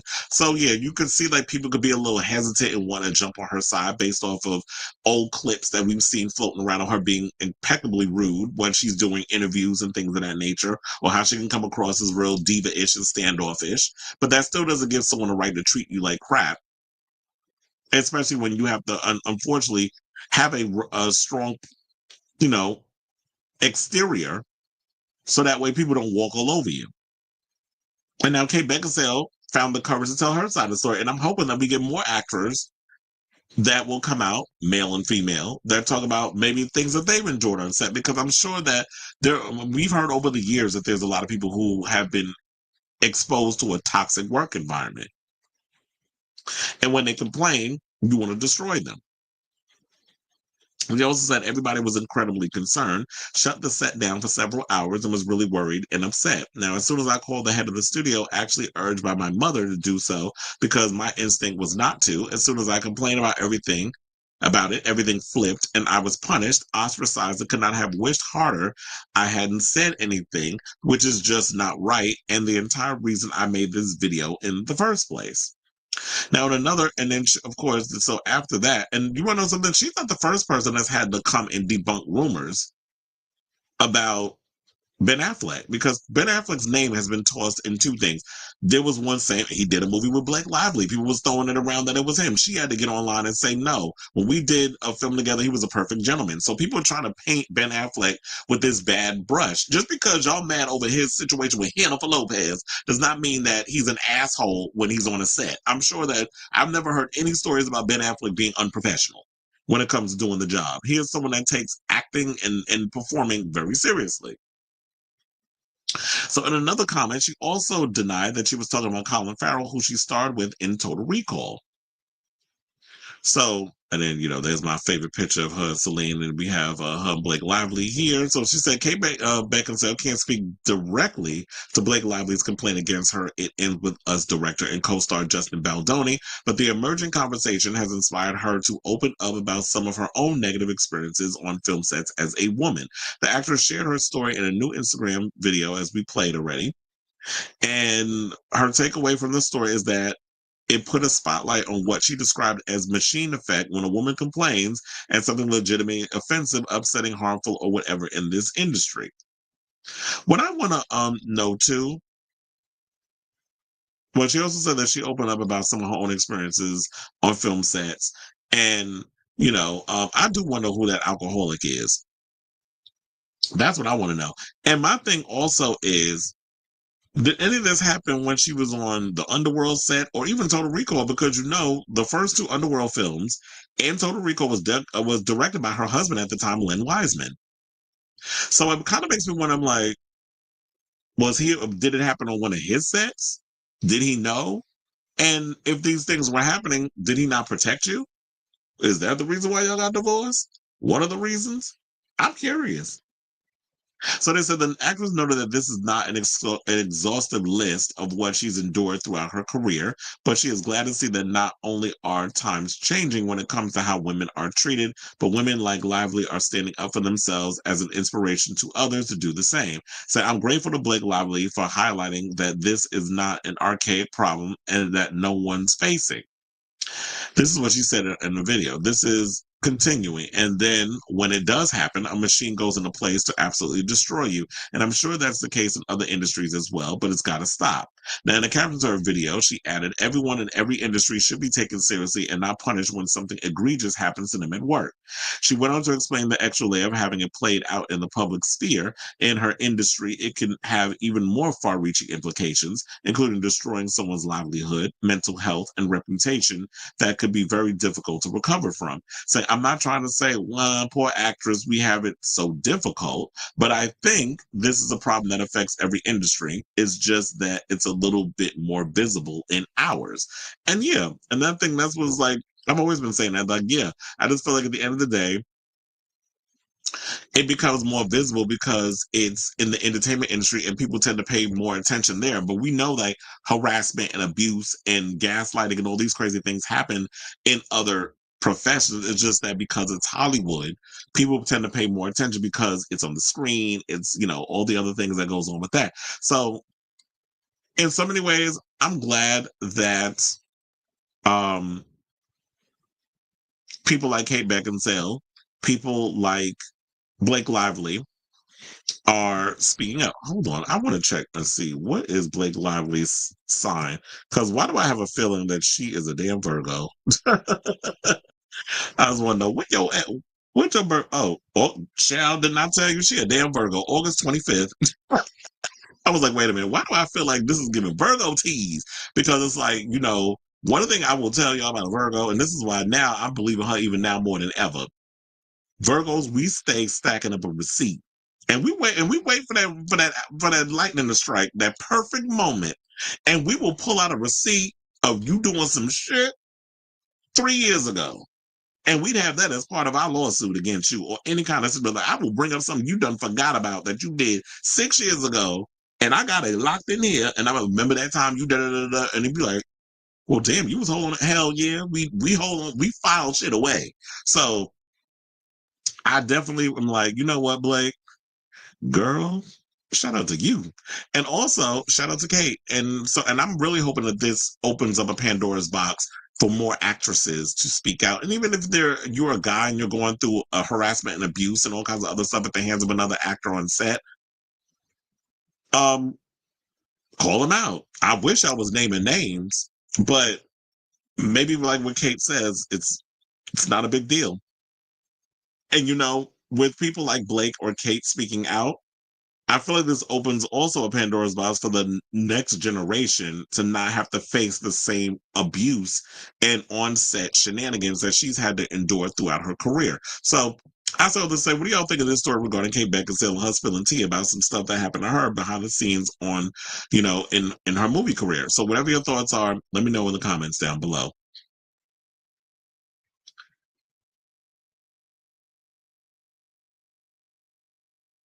Okay. Yeah, I know that. She's got a new movie coming out with Jamie Foxx. Now, while this little couple spy situation doesn't reinvent the wheel, it's got Mr. and Mrs. Smith vibes. It also reminds me of that spy movie she did with Tom Cruise, which I actually liked. When she did that, damn, I can't remember the name of that movie off the top of my head. But no, it wasn't Pain and Gain. What the hell was the name of that movie? I can't remember, but if y'all remember, throw it down in the chat. There was a movie, Night and Day, I think was the name of it. Knight and Day. It's funny how it just came to me just as I asked y'all. So I like that film. It was like Tom Cruise doing action comedy. It worked for the most part. I don't think the movie did well at the box office, but it's like, while this spy movie that she has coming out with Jamie Foxx doesn't reinvent the wheel, it does look like it's going to be a fun time. And look, it's going straight to Netflix, so I can set up in my house and watch it and be entertained. So yeah, she took a lot of time off and now she's making a comeback. Because I remember like they had to postpone the movie at one point because Jamie was going through his, you know, his situation that he talked about in that horrible comedy special. Okay, so I just saw who all perform on New Year's Eve TV and webcasts all acts of my childhood and teen years. TLC, Ja Rule, Fat Joe, and such. So they are even struggling to get Gen Z acts. Oh, child, look, a friend of mine hit me up with a message this morning and was talking about how they was dragging TLC for a horrible performance. They said TLC did a bad performance. I said, child, first of all, they should have retired when Left Eye died. And that's no shade. It was just the fact that Chili and T-Boz are just solo artists by themselves, it doesn't work. At one point, y'all tried to do that reality show, Are You the Girl? Y'all had Oh So Crispy. I don't know what happened to her, but it was like y'all were trying to revive TLC with a rapper. But it's just TLC ain't giving what need to be given. And I guess maybe because Miss Mama's with her sickle cell, it prevents her from doing a full-on performance. But for the most part, I was like, yeah, I heard the TLC performance was bad. I didn't get to see it, but I'm just going based off of what people was telling me. And look, because no shade, like I said, like when you look at legacy acts, this you new generation, and this is no shade to y'all. It's just a product of the way this industry is. They don't take the time to develop talent anymore. Y'all just see somebody's going crazy over on TikTok and getting all these numbers and streams and algorithms, and y'all think that that equates to a good live show and a performance. And a lot of you kids that are popular on these streaming numbers with these streams and all this other stuff, y'all don't know how to, y'all can't work a damn stage. They don't take the time to really like do artist development. Like it doesn't even exist anymore. That's why I gotta give a shout out to Zed. He did this recent interview where he was going in on like it's sad to see like so many artists are emboldened to streams and putting up all these little TikTok videos and those other stuff because y'all are a slave to the algorithm rather than just giving us quality music. Virgo's son with Leo rising explains the big hair and luxury princess tree. Okay. Saw some clips of Janet's Vegas resident. You want to know something? Y'all know I be throwing shade at Janet Jackson on this show. Say it with love though. But what I said, look, all my shade with love. Shout out to speaking of which, shout out to the people that was up in there talking about my Henna for video was a tackle for them. Cause it was like, damn, you really just broke down her career and spilled all the tea, meaning the truth. Well, y'all know what tea mean. And I was like, one thing about Virgos, we assess everything. So y'all may not like the delivery, but I could sit and stare at you for 2 seconds and I could break down your entire life and have you gagging. So just by observation. And so when you talk about, yeah, when I saw the clips, okay.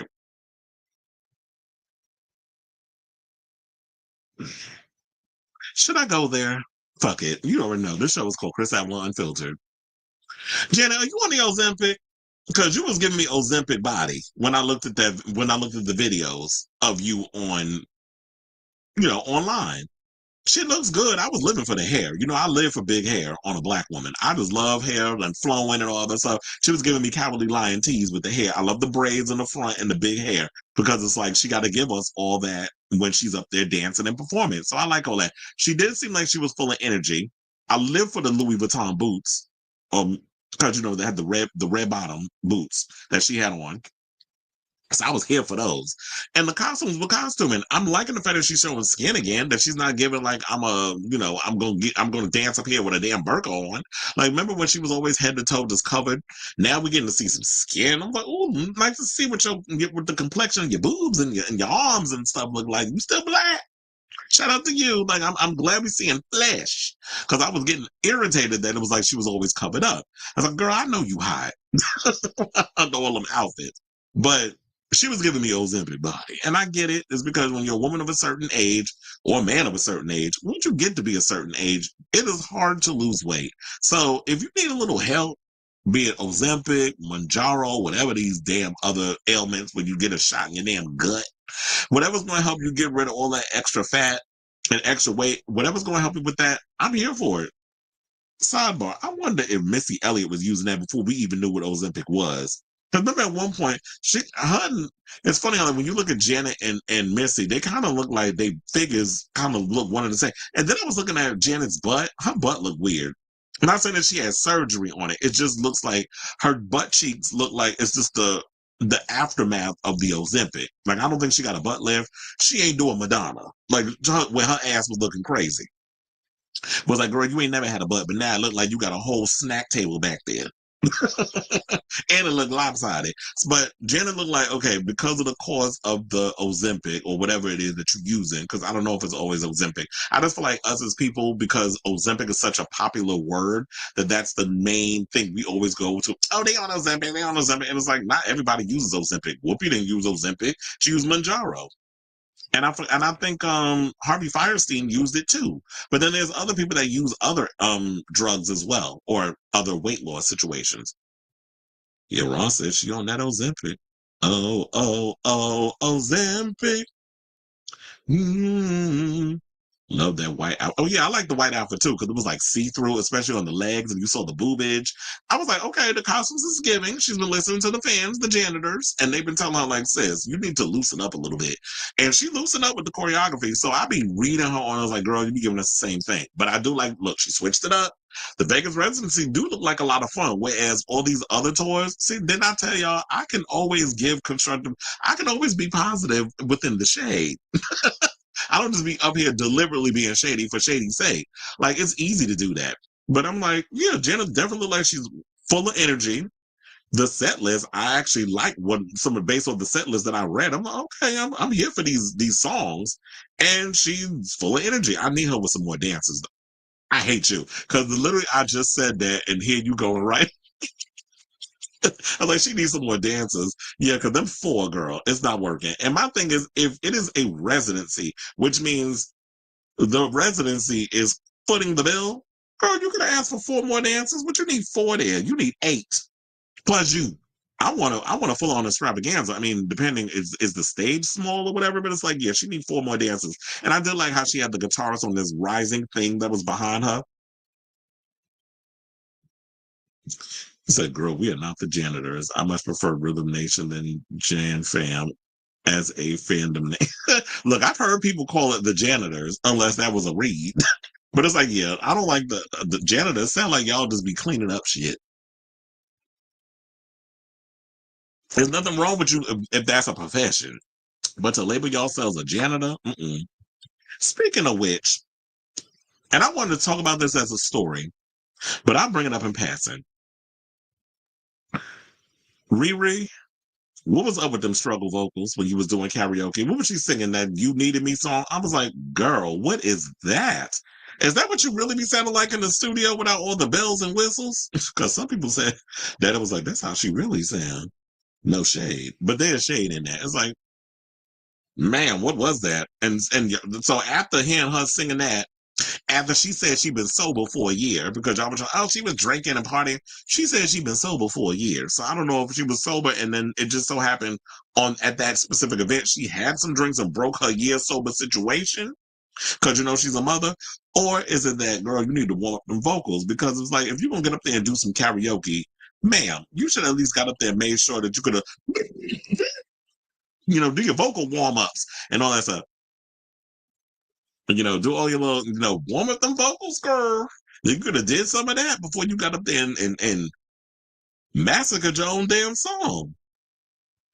Just saying. They said they just want her to get rid of her brother. And well, I do agree. Randy got to go. I don't like him. I don't like him for her. I get that's your brother, but you should not be having your family members managing your career. She needs somebody who really knows how to push her in the next. Like I was like, if she wanted to sit up here and give the hits, if she don't never want to put out another album, we don't. That's fine. Like Jenna has enough songs on her catalog that she could run them songs into the ground for the rest of her life. But she do need to like change it up, spruce it up a bit, and we got a little bit of that based on the videos that I saw online. I was like, I'm living for the costumes, I'm living for the choreography. She's giving, she's doing what needs to be done in regards to the performances. So I was living for what I was seeing. That was our way, Rebel Hearts of Slammer. So that's what y'all call her. The Madonna fans is out here calling them the janitors. Slamming her fan base and calling us rebel Satanists. I said, all hail Satan. Okay. Did y'all see that Santa Claus movie with Jack Black, where it was like the kid was supposed to write the Santa, but he wrote the Satan instead because he misspelled the name? I forget what streaming service that's on. But yeah, I just wanted to get in a little Miss Janet stuff. Now, let's move on from Janet to Mariah, and let's talk about this old donkey, Draya, who, girl, this is why sometimes birds like her, y'all just good at laying on your back. Just don't think and don't try to stitch together a sentence to try to make sense of what you're saying. Just be a thought pocket. Just be just go out here and continue to do what you're doing, which is, being a black widow, except not killing the men, leeching onto your next victim, and then trying to get a baby out of them so that way you can get 3 hots in a cot. So the internet definitely views Draya and Jalen Green's relationship much differently than the two musicians' relationship, as in Mariah and Anderson .Paak. So this story came out for a couple of weeks. We've been hearing some tea regarding that rumors are swirling after they were seen holding hands in Aspen.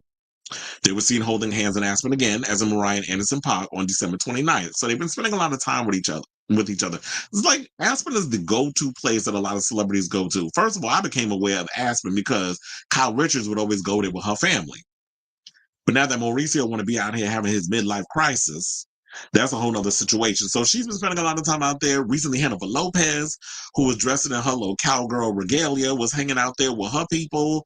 And most recently, Mariah always goes to Aspen. So I don't think she and Miss I Don't Know Her have bumped heads or bumped into each other while they're in Aspen. If they do, they probably just Mariah will give her a glance and go about her business and be like, oh, keep Miss can't sing for shit away from me. But Mariah's been out here living her best life with Anderson, and people have been shipping their relationship because they have a 17-year age gap. But the person who has a problem with it is bird brain on the damn left, Draya, who, what is her profession besides spreading her legs and having babies with athletes, similar to Evelyn Lozada, and Evelyn Lozada's even bird brain of a damn daughter who had a baby with the game. So, like mother, like daughter, this is how you learn. When you out here being a thought pocket, that's what you got to teach your kids, right? So Draya Michele faced intense backlash, as she should have, after weighing in on the romance rumors swirling around Mariah Carey and Anderson .Paak. Now, the singer set tongues wagging after holding hands on a second dinner date in Aspen on Sunday night, which would be December 29th. Now, although Carey and Paak were all smiles and appeared cozy during dinner, it's unclear if there's any truth to any kind of romantical rumors. Now, the pair are working on new music together at Carey's Aspen studio. And it's like, yeah, they could be working on something. When you have that chemistry with the music, eventually it becomes something else, as Brad Pitt and Angelina Jolie. But then again, maybe we don't need to ask them because we saw how that turned out. And they just wrapped up their divorce after 8 years over on New Year's. So their relationship they're finally officially divorced. I was going to make that a topic today, but I was like, maybe I'll say that for another time. Well, quiet as it's kept, I don't give a damn enough of a damn to even make it a segment. So it says, however, it didn't stop Draya and Michele from adding to the social media chatter. She showed support for Carey while referencing the backlash to her relationship with Houston Rockets star Jalen Green, who is 17 years her junior. So just to let y'all know, here's the thing. And this is how you know this bitch is stupid. Mariah Carey is 55, right? Anderson .Paak is 38. Now, Draya, I believe, is 40. And Jalen Green is 22. And she had a baby with him. And he's just starting out his career as a basketball player. So while she's out here trying to think that she ate with that comment, I am so glad you people went and dragged her donkey dumb behind in the comments. Because, like, sis, we see what that is. First of all, Mariah Carey don't need Anderson .Paak money. Mariah is well off on her own. Just from her doing her little Christmas shit that she does every damn year, that's like enough to last her a lifetime. Like, she don't need to put out no more music. She makes enough money off the back end of her Christmas catalog. But what are you out here doing? You have to continue to find rich men and athletes to spread your legs to with however eggs you got left up in your cootie cat. Or uterus, if you don't want to be specific with it all, to try to get pregnant so that way you can continue to have 3 hots and a cot and a roof over your damn head and possibly some damn child support to keep you financially stable. Which, let's not even get into the conversation about how you was out here messing with that little 20-some-year-old, but then your ex had to call the cops and kick you out of his house over some whatever the drama was with that. This girl is a mess and dumb as hell. So she wrote, that's a 17-year age gap smile. She wrote on Instagram, go Mimi with y'all selected A, and then put like a bunch of, asses, I guess what they was trying to say. So we selective? No, bitch, you stupid. Because you thought you ate with that comment, but you look like Boo Boo the damn fool. Or, it's funny, I don't want to say how all that forehead you got, but you ain't got enough brain cells up in your head to even formulate. That didn't even make actual sense to what you trying to equate your situation with Mariah's situation. Anderson is on the later side of 30, which means he's going to be 40 in like 2 years, probably this year. And then obviously good January to start it. I don't know when his birthday is, but in the next 2 years, he'll be a 40-year-old man, but he's in his late 30s. So 30s, when you're in your mid to late 30s, you already pretty much have a sense of who you are and what you stand for and that sort of thing. You really get a sense of that when you hit your 40s. Mariah Carey is in her 50s. He's got kids, and I believe he's on the verge of divorcing his wife. Mariah Carey has twins with Nick Cannon, so she ain't out here trying to push out any more babies. She's good where she's at. She's content with her career, but they're working on music. Anderson Paak is someone who is talented, so he don't need Mariah, just like she don't need him. They're having a great time together. He's famous in his own right, and she's an icon. So Mariah don't need a relationship to define who she is or to have a sense of security. You're the one that does. But then, of course, you had some bird brains that agree with her and said, I mean, she has a point. It's never outrage for Mimi. She always has a young and tender. But then I'm like, but were they ever children, though? Was Mariah out here laying low and spreading it wide with 20-year-olds? The only young person we've ever known that she's been with is 2 people. And that is Nick Cannon, her baby daddy, ex-husband, and Brian Tanaka, who was her last relationship that she was in. But I don't know how old he is. I'm assuming he's another one that was in his 30s. But he was a dancer. So your man is 22 years old. He still got Similac on his breath. His balls, we still wait for them to drop. But you know that sperm is potent. So you know what you was doing when you got with that 22-year-old. 22-year-old, you know, the wind blows and his dick is hard.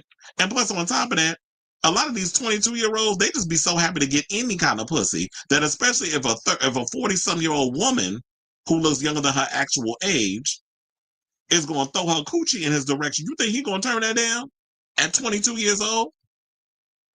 And especially when you that young and you know that the world is your oyster and girls is going to be throwing a pussy in your direction, no time flat.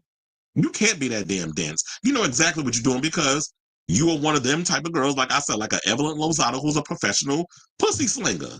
Y'all go out here, y'all chasing these athletes or these famous people, well, just athletes in general. Y'all chasing after these famous people because y'all know what that gives. That keeps you with a career, or that keeps you with a little coin tada in your pocket. So now, as the heated debate continued, one accused Draya of being a gold digger, arguing the difference is Draya is dating 20-year-olds for survival because she doesn't want to work for her own. Mariah is richer than the men she dates, and they aren't the same age as her kids. Because that's true, her kids are, I think, the same age as Jennifer Lopez children, which is like what, 15, 16? Another person said, tell Draya that if you subtract 17 from Anderson's current age, he'd still be old enough to drink and still years older than Mariah's kids. One user replied, Draya's baby daddy and oldest son were born in the same year. Oh yeah, and that part. The child Nico, who I believe she doesn't even have a relationship with. Quiet as that's kept. Another person says, someone needs to remind Draya that Mariah is not dating a man or had a baby with a man the same age as her son. Ain't that the pot called the kettle black? Another person said, and this is all women speaking on this too. So shout out to the women, the black women, because they're the ones in these comments. Another person says, tell Draya that if you subtract, oh wait, I think I read that one. If you subtract the 17. Another person said, don't be dumb, Draya. Anderson Paak is almost 40. Your baby daddy is 22. Now, Draya and Jalen began dating around August 2023. The couple welcomed their first child in May of 2024. The relationship raised eyebrows over the considerable age gap, and the couple came under scrutiny. Joe Budden branded Michele a predator while addressing the topic on his podcast, saying if you want to F a 21-year-old, cool, but now you got a baby by a 21-year-old, you are a predator. It's too many horror stories of athletes losing everything they've ever had because they are not insulated, because they are no barriers, because there is nobody instructing them. And that could be it too. These boys just be so happy, like I said, to get some coochie, flinging in a direction, but you know what you're doing. But you would also think like, okay, at 22 years old, he should know better, throw on a condom. But quiet as it's kept, who's out here using condoms these days? Especially when you got all kinds of things that you could use to prevent yourself from getting HIV and things. Now, it ain't going to prevent you from getting STIs or whatever the case is. But for the most part, a lot of these young men out here ain't really thinking about wrapping it up. Especially when you have a lot of people who don't even like talking to their kids about sex. or where babies come from, or things of that nature. They think you're supposed to just, know not what to do. And sometimes, yeah, they be sloppy with it. But I don't even know at this point if he's taking care of his responsibilities. But it's like, girl, do you even care about these babies? Or do you just, like the person said in the comment, you just pushing out babies for survival? Because you need a way to be able to keep yourself, afloat. Because we ain't seen you in nothing since they fired your ass over there at not Loving Hip Hop, at Basketball Wives. Sidebar, why is that show still on? That's another thing, too. So, Titanium Forehead, go sit your short but slow ass down somewhere, because you really thought that you ate with that comment, and you just sound like Boo Boo the damn fool. So I say all this to say, what do y'all think of her and this dumbness that she tried to equate her 17-year gap relationship excuse me, with Mariah Carey and Anderson .Paak. We don't even know if they're in a relationship, but the speculation is what it is, and she decided to assert herself. So now we having a conversation. So whatever your thoughts are, let me know in the comments down below. Roman said, Draya, you had a baby with someone in their early 20s. It just doesn't compute because she's slow. She always came across as like a dumbass bitch. When I was even watching her on that show on Basketball Wives, I'm like, you a dummy, bitch. In the words of Monique. The Lamley wants a new Mimi album, but that's probably not happening anytime soon, just like Black Dom. So then what's the point of them in the studio making all this stuff? So we'll see if it does transpire to something. Or maybe they're just cooking up stuff, and we'll just see what happens. But Mariah want that soulful R&B pop stuff, so that's why she went Anderson. Because Anderson definitely be giving me my I told you I like Anderson .Paak stuff more so than I like that. Well, y'all like to call him an appropriator, Bruno Mars. But yeah, I would definitely love to see what they cooking up in the studio together. Okay, so let's talk about Selena. Because apparently her unaliver, Yolanda Saldivar, wants to be put up on parole and wants to get released from jail. But the inmates are saying, sis, you better not. Because the minute you leave up in there, I don't know if they're going to do it inside or have some people on the outside do it. But they say, Yolanda, your days is numbered. If you think you're going to get up on parole and you're going to be granted release, then you better enjoy your days, because they're going to be numbered and somebody going to take you out. So Us Weekly is confirmed, I should say, on Monday, December 30th, that Saldivar, who is 64, is currently in the parole review process. Her eligibility date is March 30th of 2025. Saldivar is also eligible for inmate visitation per online records viewed by Us Weekly. Now, the New York Post reported on Sunday, December 29th, that Saldivar's prison record is currently in good standing.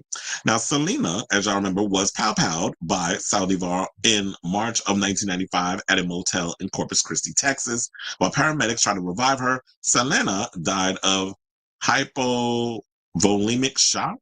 Oh, yeah, that is where hypovolemic shock at Corpus Christi Memorial Hospital. She was 23 years old. Now, Selena was survived by her family and her husband, Christopher Perez, who was also the lead guitarist in her band, Selena y los Dinos. Now, Sandoval, who was the Tejano singer's former fan club president and boutique manager, was arraigned and pleaded not guilty. She previously claimed that the shooting was accidental and that she had intended to unalive herself. Now, they said that they made me out to be a monster, and I just want to say I did not kill Selena, Saldivar claimed in an interview with 2020 in 1995. It was an accident and my conscience is clear. She also did a recent, what was it? I think it was I saw it on HBO Max.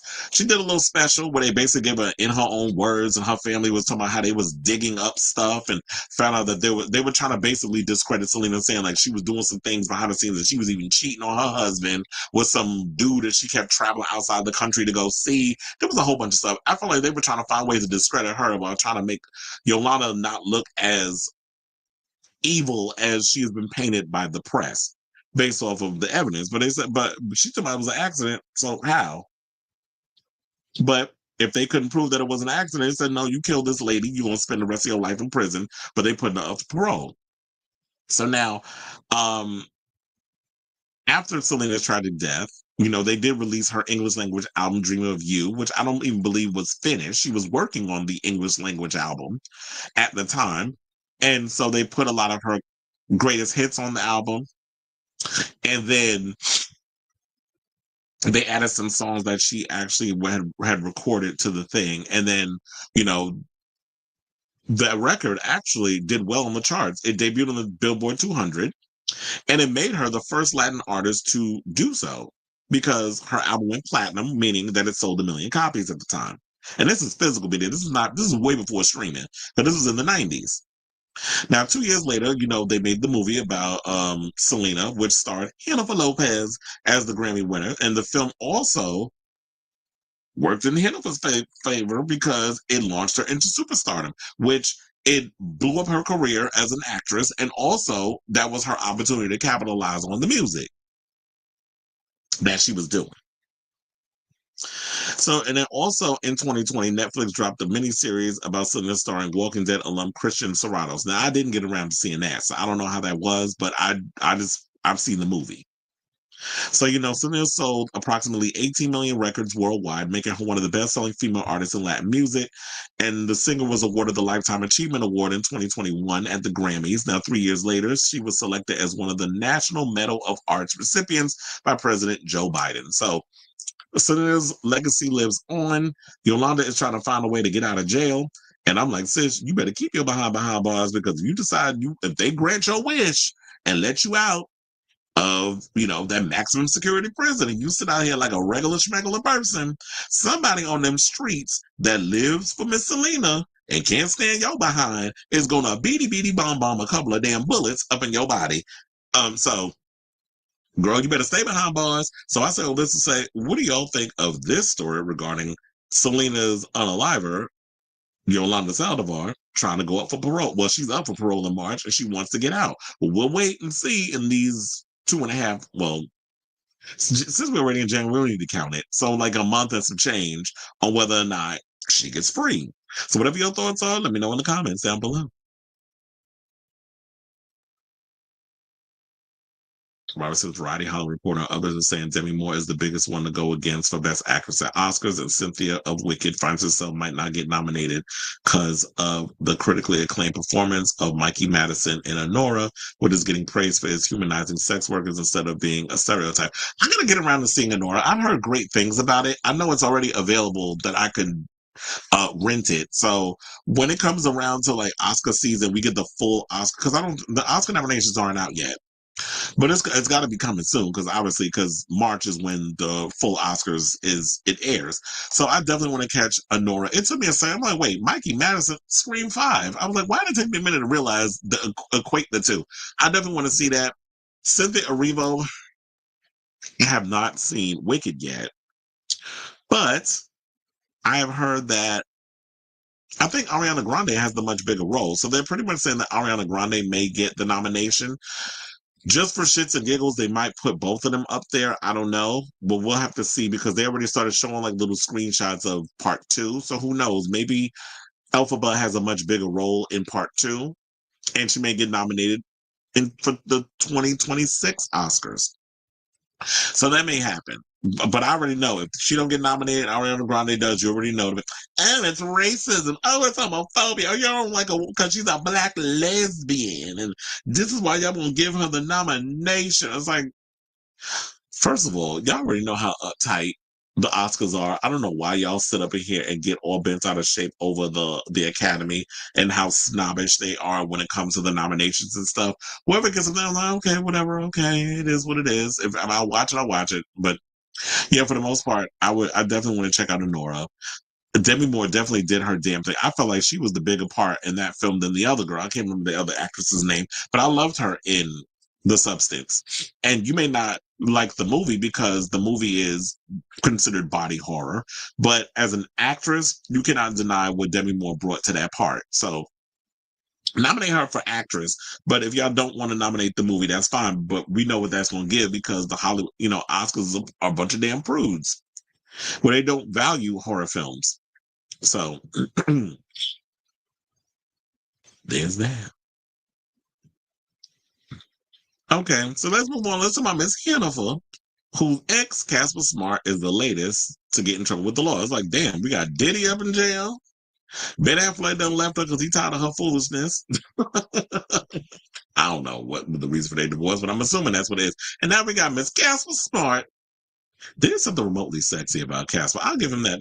That voice is a choice, but I don't know. There's something awfully sexy about him. But anyway,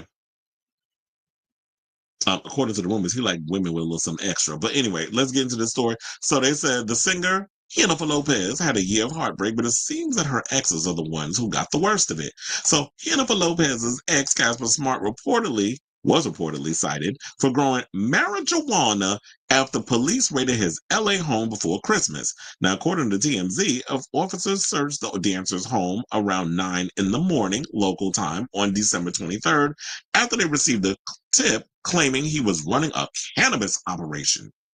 Now, Smart and an unidentified woman were at the house when law enforcement arrived with a search warrant and uncovered a small to medium-sized grow operation, per the outlet. Smart was not arrested. Instead, he was cited and released at the scene. Now, the LA County District Attorney's Office will decide whether to press charges against him. This is according to TMZ. But wait a minute. Isn't it legal to sell or distribute or even smoke weed when you are, look, when I was living in LA, you couldn't even walk down the block without coming across a damn dispensary. So, but I guess he's doing it in his house, so that's different versus, the actual dispensary. So, Smart, who's now 37, was involved in an on-again, off-again relationship with Lopez, now 55, from 2011 to 2016, following her split from her ex-husband, Mark Anthony. So this is why people always be getting in on her.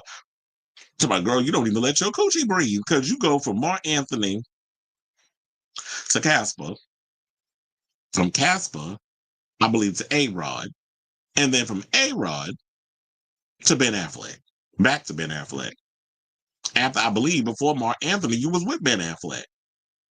So in 2012, Smart opened up about his romance with the On the Floor songstress, telling E! News that it's just spontaneously happened after their relationship was professional for a very long time. The chemistry was there. You can't fight it, he said at the time. Now in 2014, and y'all see, now I told y'all don't be up in here lying to y'all, because they up in here about to say the same thing I've been telling y'all for years about the reason, allegedly, as to why Casper and Jennifer broke up.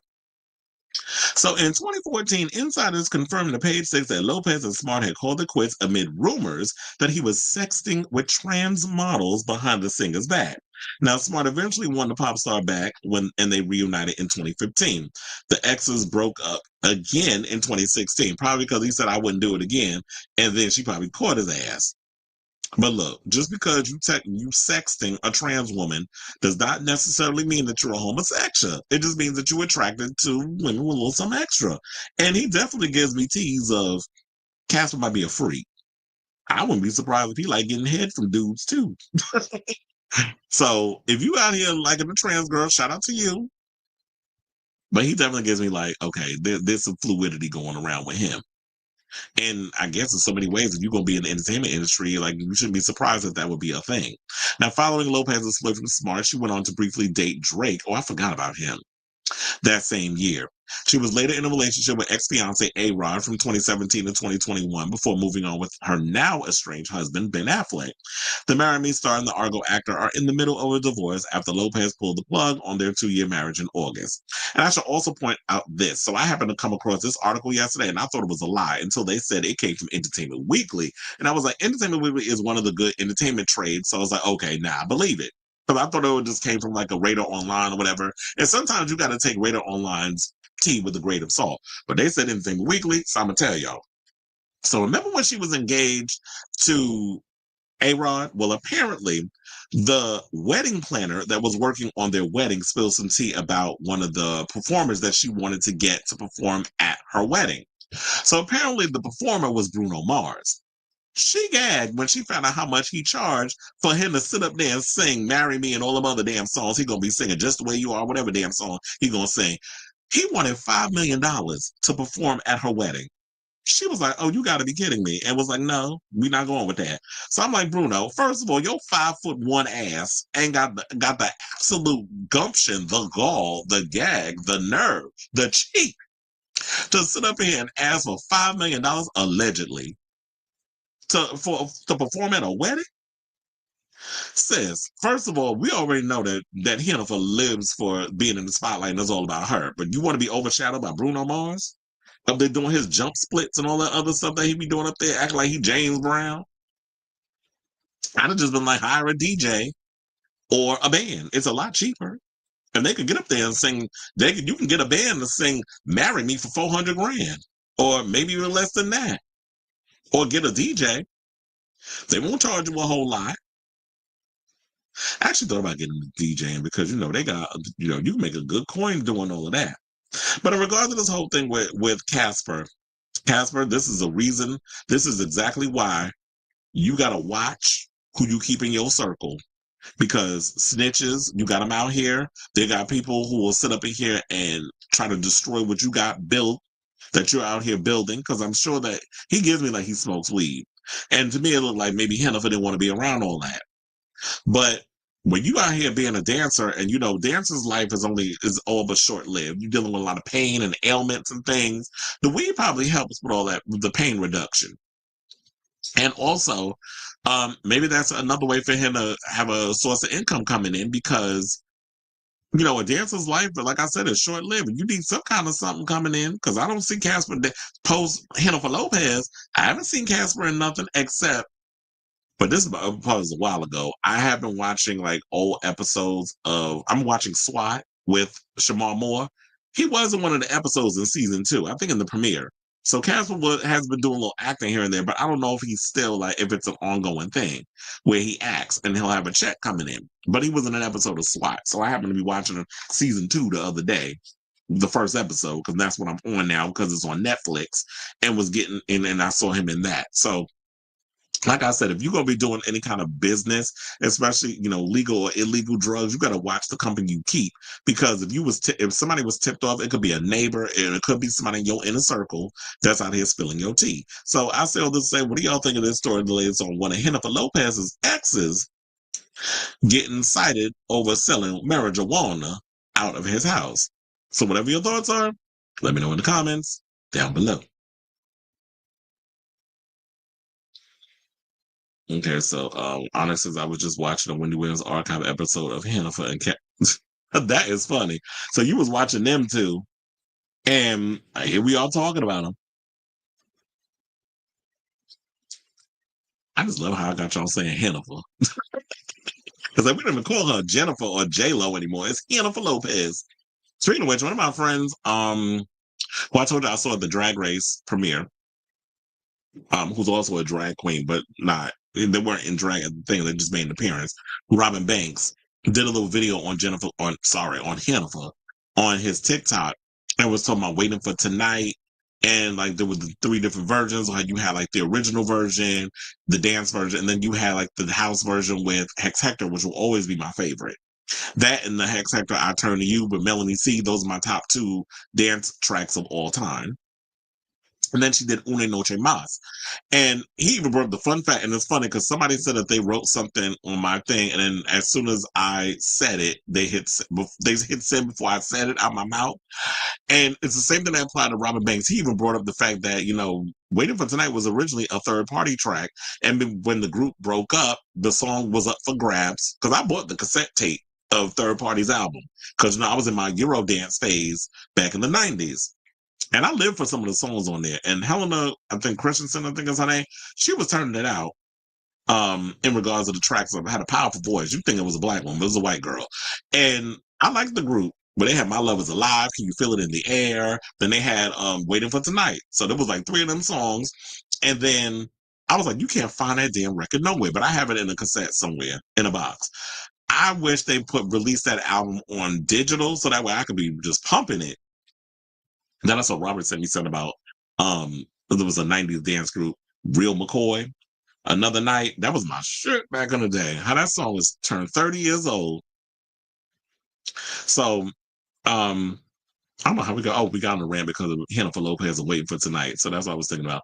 Oh, I sent you the tea on Tesla Las Vegas incident. It's connected to the New Orleans incident, and it's a warning to the upcoming administration. Saying Luigi was the beginning. Oh, they coming after the CEOs.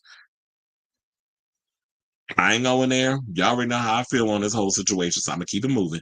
Capitalism is beginning. This is the beginning of the rest of your life. Happy New Year, Sailor Mermaid. Zay said, where'd you get the name Hennifer? I was actually thinking about that this morning. Where did that come from? I just think, where that came from. I just think it was the cross of South Park, her being Latina. And also, there's a character on, oh my God, what's the name of that show? The Witcher. Her name is Yennefer. So it's a play on that. So I'm like, I'm gonna just call her Yennefer, like Henny, Yennefer. So I think that's where it's a combination of things. But I just be changing people's name. Just like I called Draya Michele Titanium Forehead, because that's a big ass forehead that dumb bitch got. But she needed that read because she said something dumb as hell in the segment that we talked about. Okay, now speaking of Jennifer Lopez, a bunch of celebrities. So there's a sidekick. That her name is Inbal Hahnemann, who did like a prediction of celebrity situations that's going to happen in regards to the in 2025. This is her predictions. And funny enough, when I shared this story, because I wrote it as an article, whatever, she tweeted me on Twitter, because I told her I started a Twitter account, thanking me for shouting her out and stuff. So shout out to her. I was like, well, you can do my reading if you want. So yeah, she has a couple of celebrities that she's spoken about. So she's going to talk about Jennifer Lopez and where she's going to go post her relationship with Ben Affleck. She's also going to talk about this thing regarding, some tea regarding Travis Kelce and Taylor Swift. And, and this is basically, she's a celebrity astrologer and psychic, where she basically she's going to talk about the biggest predictions with the help of tarot cards. So she also spoke on behalf of Space Casino, and she also predicted the future of, she talked about ITVs this morning. That's a British show, so I didn't really get into that. But she also talks about what's the tea regarding Noel and Liam Gallagher, because, Oasis is about to go on tour. Well, according to her, they're about to call it quits before they even get on stage. And this is why I said, don't buy a ticket to Oasis, because y'all might have to get a refund. And I would not put nothing past them. Because talk about siblings that can't stand each other. You really think they're going to be able to tolerate being on stage for 2 hours? So this says, undoubtedly one of the biggest music stories of the year was the announcement of an Oasis reunion tour in 2025. It came as warring brothers Liam and Noel Gallagher appeared to put their differences aside, because they probably need the money, much to the delight of their loyal fan base. They will be performing dates in the UK, Europe, and the US, and are also rumored for the Glastonbury slot. And while there was plenty of drama over Ticketmaster's dynamic pricing when tickets went on sale, there could be more trouble ahead. Now, according to Inbal, she said the following. She said, they may be going on tour, but the brothers can't move past their former tension. Oasis don't see themselves as reformed, says the tarot. They aren't back together. They just have one job to do together. Exactly. So, you know how many bands can't stand each other? Can't stand being in the same room? Like we just talked about last year, James Addiction. They couldn't stand being around. There was ongoing infight. They were trying to make it work. But Perry Farrell, with his drinking and all kinds of other excesses that was going on behind the scenes, it all came to a head, and he started swinging on Dave Navarro, who, quiet as his cat, was always the bigger name out of that group, because he was always into other things. But he was with Carmen Electra, almost said Carmen Carrera, Carmen Electra, and then he was always doing like reality TV competition type stuff. So Dave Navarro always managed to keep his name in the spotlight. They couldn't stand each other, but they made it work until they couldn't. I feel like it's going to be the same situation with Oasis. So she said there will be arguments as they rehearse and even during performances, and they'll be quite upfront that they're not back together and that they don't want to be. The tarot predicts a split before they're even on stage together. Now, for part of the tour, they won't even be speaking. There will be songs in some shows that they'll refuse to sing together or will perform just one at a time. The brothers don't want to work together as such. They just want to complete the tour, earn their fee, and go their separate ways. But even the tour itself will be a challenge for the pair. Why can't y'all first of all, if there's dollar signs in front of me and I'm being offered a shit ton of money, you best believe I'm a fake like I like your ass, because I'm, at the end of the day, in my mind, there is a goal that I have to reach. And that goal is, I want my coins. I ain't gotta like you. But we're going to get up here and we're going to do this show. We're going to give the fans what they want. Now, when afterwards, I want my separate bus. I want a separate room. I want a separate dressing room. I don't want to interact with you. But we're going to get up in here. We're going to pretend like you my best friend until this tour is over. I know how to fake it. I know how to be professional. But when you get one of the siblings that maybe one of the siblings can make it work, and you got one that's just an uptight, stubborn asshole, then you shouldn't be surprised that this would be the direction that they would go into. It's like, oh yeah, I want you to know that you don't like me. Okay, I get it. I know you don't like me. It's kind of like my relationship with my brother, which is so like, I get it, but you can't. There's no change. You're not going to change the fact that okay, so you don't like me. So what do we do now? We're at a stalemate. What's that got to do with the price of tea in China?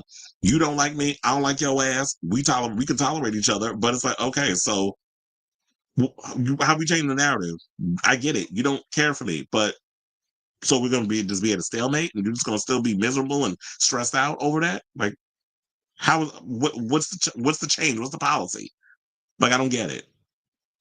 And the next thing she said was ABBA, the iconic four-member Swedish band, is going to finally perform together. So at least we got some good news of a band that's going to get back together. But they said they're probably going to come back together in 2025. Now, the Swedish band is formed by Agnetha, Björn, Benny, and Annie Frid. Now, recently in 2022 for the virtual contest series ABBA Voyage. I guess they meant perform recently because they missed the word. So they said ABBA performed recently in 2022 for the virtual concert series ABBA Voyage, which featured projected versions of the band members performing songs from their back catalog and has been hugely successful. Now, in 2016, they reunited for a brief performance at a party in Stockholm to honor their 50-year friendship of Benny and Björn. Now, Agnetha and Annie Frid performed Me and I and dedicated it to Anderson and Olveus. Now, Inbal said that after decades of refusing to perform together again and putting off a physical reunion in every way they could, the Tarot sees ABBA picking up these microphones once again. Their virtual tour was a huge success, but the band members have shown no desire to get on a stage themselves. But there will be a change of heart in 2025, and ABBA performance is indicated in the Tarot. As part of a large international show, the foursome raised their voices in song again. And I think that a tour between them would do fairly well because people love ABBA. They like their songs. Even like it's decades of, generations of people know their songs. I worked the Rangers games and stuff. They be playing Dancing Queen and they be playing all that other stuff up in there. So, like it's karaoke. So people are familiar with their music. And I definitely feel like when, nostalgia acts are definitely what a lot of the older generations are craving. And they would like to see them. So I do definitely think that ABBA will be a huge ticket for them to jump on and take advantage of it. Especially, Madonna got a new album coming out this year. I wonder if she's going to sample another. Do you think she would go back and sample another ABBA track? It was like, no, Hung Up was one thing. I don't see her coming back and trying to strike lightning twice with that. It's like, just do something else. I know she doesn't like to repeat herself, so I can't see her doing that. Now, the next thing that she said was Taylor Swift and Travis Kelce will agree to time apart. Now, I don't think they'll break up, but she said time apart. She said they have, without a doubt, been the biggest celebrity relationship of the year, but Taylor Swift and Travis Kelce could be on the rocks in 2025, another prediction claims. The pair began dating after the split from long-term partner Joe Alwyn, and NFL star Travis has supported her on her Eras tour at various dates this summer, while she has been in the crowds for his Kansas City Chiefs games. But Inbal says the tarot shows that Travis Kelce is under a lot of pressure with his work, and this is affecting his relationship with Taylor Swift. The athlete's confidence is knocked, and his view of the future is a little bleak, so he struggles to be present for his partner. Now, Taylor, on the other hand, is enjoying a lot of success with her work, so she's able to be the supportive one in the relationship and uplift her man whenever he needs a bit of positivity. Saying the festive season will be a little demanding on the pair due to work commitments, but they'll manage to have a secluded getaway in a few days in January that helps them reset. saying that they'll make a decision this year to spend a little time apart just to check whether they feel more stressed alone or together. And then they said they'll soon be back in each other's arms and we'll start planning for a wedding. So I like the fact that she said that, you know what, you're either going to take time apart, but they're not going to call it quits and break up. Like, I really don't see Taylor and Travis breaking up. If they do, I will be shocked. And my thing is also, after Travis Kelce, where does she go now with her next relationship? Like, who do you date after a Travis Kelce? Not saying that she can't find somebody else, but to me, I feel like with her and Travis together, they're the most compatible. And I feel like he balances her and vice versa. She balances him. And I do feel like, you know, when you are an athlete, you are under tremendous pressure because it's like, it's a team situation. There's a lot on him because his career has catapulted due to his relationship with Taylor. It has definitely upped his cachet.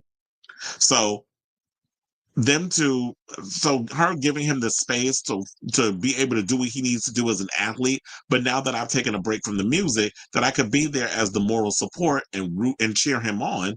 I definitely see like that's a good girlfriend thing or in a relationship, and vice versa. He's been there supporting her on her Eras tour and all the things that she's been doing, and now she's there to return the favor.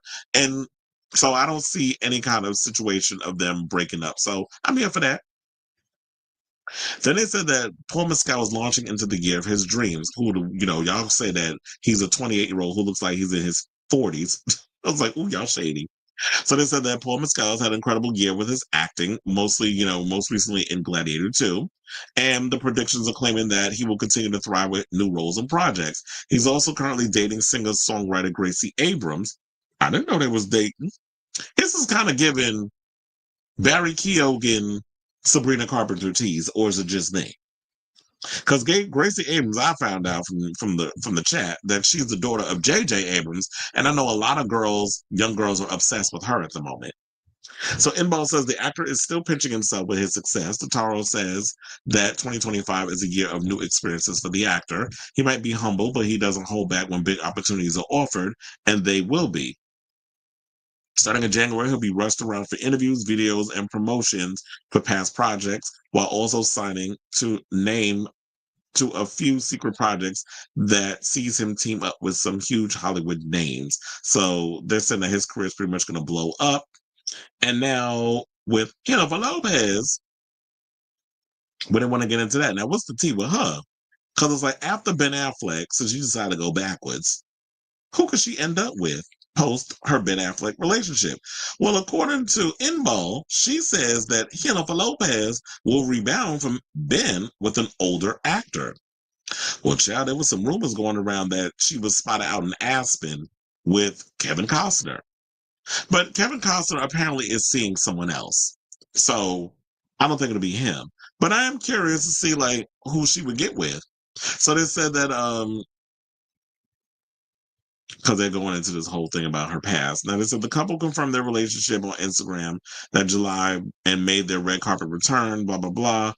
I don't care about her wedding stuff. I need to get to the dirt. So, according to the tarot, she says her heart is still a little broken, which means she will agree to go out on a date with someone really special, but she won't promise a second date. She'll be pictured with an older established actor who's wanted to pursue her for years. So I'm curious to find out who that is. They also mentioned Ollie Murs will represent the UK at Eurovision, because we had the other Ollie, as in Alexander, from years and years, who went and repped the UK. It didn't really work out with that song that he did. That sounded like Go West with the Pet Shop Boys. That it did sound like that single that he had. It definitely gave me Go West tease. And now he's got a new album coming out, I believe next month. But Ollie Murs, who y'all remember, I think he was on America, what, like UK Idol or one of those shows? Oh, but just a regular singer.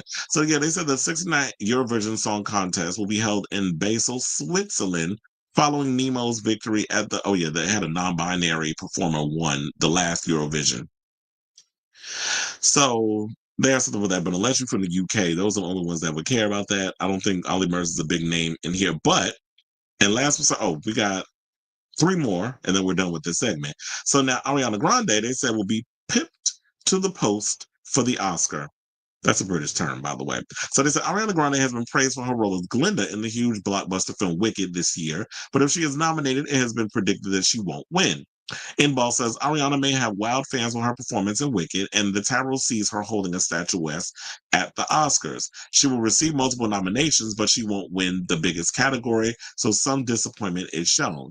Now, Ariana is pipped to the post by an established actress, but will have better luck next year with her singing. It comes as the singer It comes after the singer said she would love to perform alongside Cynthia Erivo at the ceremony. The 31-year-old pop singer starred alongside Cynthia in the film adaptation, and Ariana has now revealed that she would relish the chance to perform with her co-star at the upcoming Academy Awards. And I feel like that's what it will be, that if she has a song that she wants to include for an Oscar nomination, I definitely see her kind of going more in the Lady Gaga direction, meaning that she'll get an Oscar for a song that she puts up and sings with Cynthia Erivo, and they may win that way. But as far as like actress, especially based off of the amount of different films and actresses that are going up for an Oscar, I honestly, no shade, I didn't see Cynthia or Ariana winning. Now, I could see the nominations in multiple situations, but yeah, as far as like winning an Oscar, I could have told you that I don't see Ariana winning. I don't need tarot cards to tell y'all that. And then my Big Brother will change its format, but I'm guessing that's the UK version. I don't think that's the US version that they're gonna change that up. But then last but certainly not least, we have been talking about James Bond on this show and how, allegedly the Broccoli's who own the rights to the James Bond franchise and MGM slash Prime, those people over there, Amazon, that they're going back and forth. They can't seem to develop the franchise because, according to the Broccoli's, they're dealing with a bunch of effing idiots. These are their words, not mine. I told you, I don't make the news. I just report it. So according to them, they're trying to say that basically what they're going to go for with the new James Bond, when it finally transpires, is that they're going for an older actor to play 007. So Inbal says the next James Bond film will be an older actor. Now, in the running are Regé-Jean Page, Cillian Murphy, Tom Hardy, and Idris Elba. But Idris done said over the years he's not doing it. But then again, I wouldn't be surprised if they do call him up in there. She says, as can be expected, the next James Bond is a heartbreaker, an actor known for his charisma and good looks, and a name synonymous with suave. However, unexpectedly, it is a silver fox rather than a spring chicken. Getting a newer, younger, sleeker Bond seems to be off the table, and a mature, lived-in Bond prevails. Well, I do like my spies to be a little lived in, someone who's been doing the job for a long time. I do kind of feel like I like when my Bonds skew a little older. And Daniel Craig, I feel like he was older when he played the character. Well, he was in his 30s, and then he did 5 movies, and then he was done when he was in his 50s because those movies took forever for them to get going with each one. So, as far as older actor, I don't know who y'all could pick to play them. But I'd be curious to see. Now, my question to y'all, do y'all believe that this sidekick is saying may happen? I guess once we put it out there, we'll see if the predictions come true, and then we'll talk about it when that time comes. So when, the official stories come out. So do you think Hannah was going to end up with an older man? Do you think that Taylor and Travis are going to take time apart? Do you think that James Bond will be an older actor? Do you think Oasis will make it to their damn tour before it even kicks off? That they'll make it through the tour or even make it up on the stage opening night without them having to cancel it. So all the predictions that was laid out in here, let me know what your thoughts are in the comments down below. Okay. Mm-hmm. Oh wait, let me take that out because that wasn't where I got to start. I feel like we got to go up. Onyx says Oasis is a mess. What's the point of even being around each other just for the money? A Blur reunion tour will get okay. Yeah, because I feel like Oasis and Blur, their music is kind of similar. Although I will say this, I prefer Blur's music way more than Oasis. I really never saw the appeal of them. I actually found Noel and Liam to irritate my entire spirit when it was coming up. They always seem like they had a freaking attitude. So he said, I heard Travis Kelce is losing to his A game, and the fact that he wants to be football and is realizing when you're dating a musician, it's not about you. Yeah, I just think that he's just there by association. It's more or less about her. She tried dating British people, but British people get married in their 40s and don't like the world knowing everything. Maddie, well, you know, but Travis Kelce is the soulmate. Breaking news, a judge grants Jay-Z claim to dismiss the case. Jay-Z might have a victory after all. Well, good for him. Well, I guess we'll break that down tomorrow.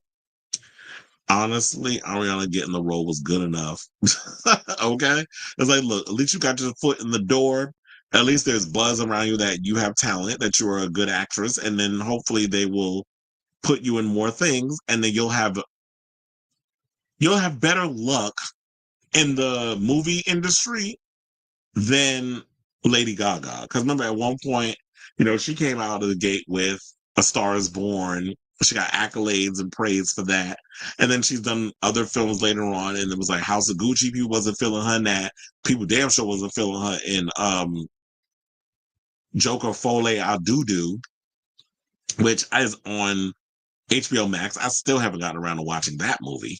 So, that's true. Roger Moore and Sean Connery, especially Sean Connery. I forget how old Sean Connery was when he played James Bond. But yeah, we've already had older James Bonds. But if that's what they want to go back to, if they can make it work, be my guest. But it's like, do they have... Well, we already went through a list of people who I thought will make a good Bond. I would love to see Aaron Taylor Johnson get the opportunity. Even though, we could just pretend like Craven the Hunter doesn't exist. But there's other actors. I don't know about Tom Hiddleston. Yeah, there's plenty of actors out there that could do the part. One gay said, Tay-Tay is going to be canceled. We're like, you tried that in 2016 and failed. She's too big at this point to cancel now. She's not getting canceled. I don't know who said that. But I just see this video floating around of her singing Family Affair with Mary J. Blige. That was cute. Okay. Oh my God. I just realized something. Did I put it up? I didn't. Hold on. 1, 2. Oh yeah, I just realized I missed one, that it was supposed to be a situation that I was supposed to put up, and I forgot. But yeah, so in the meantime, we have 3 more topics that we have to get to until the end of the show. So if you have not already, if you can, please hit that like button and that subscribe button. Also, be sure to smash the notification bell so that way you know when we go live with a brand new episode of Chris Avalon Unfiltered. Please and thank you. Oh, sidebar, before I even forget, I want to give a huge thank you to all of you, because as of yesterday, I officially got 2K subscribers. I know it took forever for me to get there, but I was like, okay, now if that was the perfect gift for y'all to give me for New Year's, is that I officially hit 2K up in here. I know some people be like, well, 2K is not a lot. It's a lot more than what I had in the beginning. And I appreciate all the people that like what I do and come in and subscribe and want to be a part of this mess of a show. So, so I appreciate all y'all that come in here and continue to chat with me in the live chat, that actually give a damn about what I gotta say in regards of celebrity news and gossip. Because if I didn't have no audience, I'd just be here like a crazy person talking to myself. So even those who don't comment or whatever, just showing a like or whatever, that means a lot to me as well. So those who just lurk and those who actually participate, I appreciate every last one of y'all. And thank you once again for getting me to 2K followers. Now here's to getting me to 5K by the end of, within the next 6 months. And then after that, we can get a little 5 more. Because, I'm trying to grow this channel. I want to get sponsors and more cointadas for you two to be paying me every month. But anyway, so without further ado, speaking of congratulations, let's give a huge congratulations to Beyoncé, who can now trademark her daughter's Blue Ivy's name after, she's been trying for over 12 years, or at least 12 years, to trademark Blue Ivy's name, and now she's able to do so. So look, Jay-Z got his situation. We had the breaking news before about that they granted him the situation. Excuse me. What was it that Robert said again? He said, that the judge granted Jay-Z claimed to dismiss the case against him. So we'll get into that tomorrow when I have more of the information. But right now, let's focus on his wife. So superstar Beyoncé first tried to get federal regulations to trademark her eldest child, Blue Ivy's unusual name, after she was born 12 years ago. Now, Beyonce's BKG Trademark Holdings LLC applied at the U.S. Patent and Trademark Office, but ended up fighting with a wedding planner, Veronica Morales. I guess she has something called Blue Ivy. Now, Morales from Massachusetts opposed the application as she had called her business Blue Ivy Events since September of 2009, and this is what paperwork showed. The dispute led to a tribunal in 2020, and the USPTO rejected Morales' complaints and ruled the two were not enough alike. Now, despite Beyonce's legal victory, her lawyers never continued with the application, and it was eventually abandoned. Now, it also says she applied a second time in November of 2023, but again quickly ran into issues when an examiner issued a tentative ruling because of a Wisconsin clothing store having a Blue Ivy logo. Well, damn. It's like, damn, Beyonce, you can't win for nothing.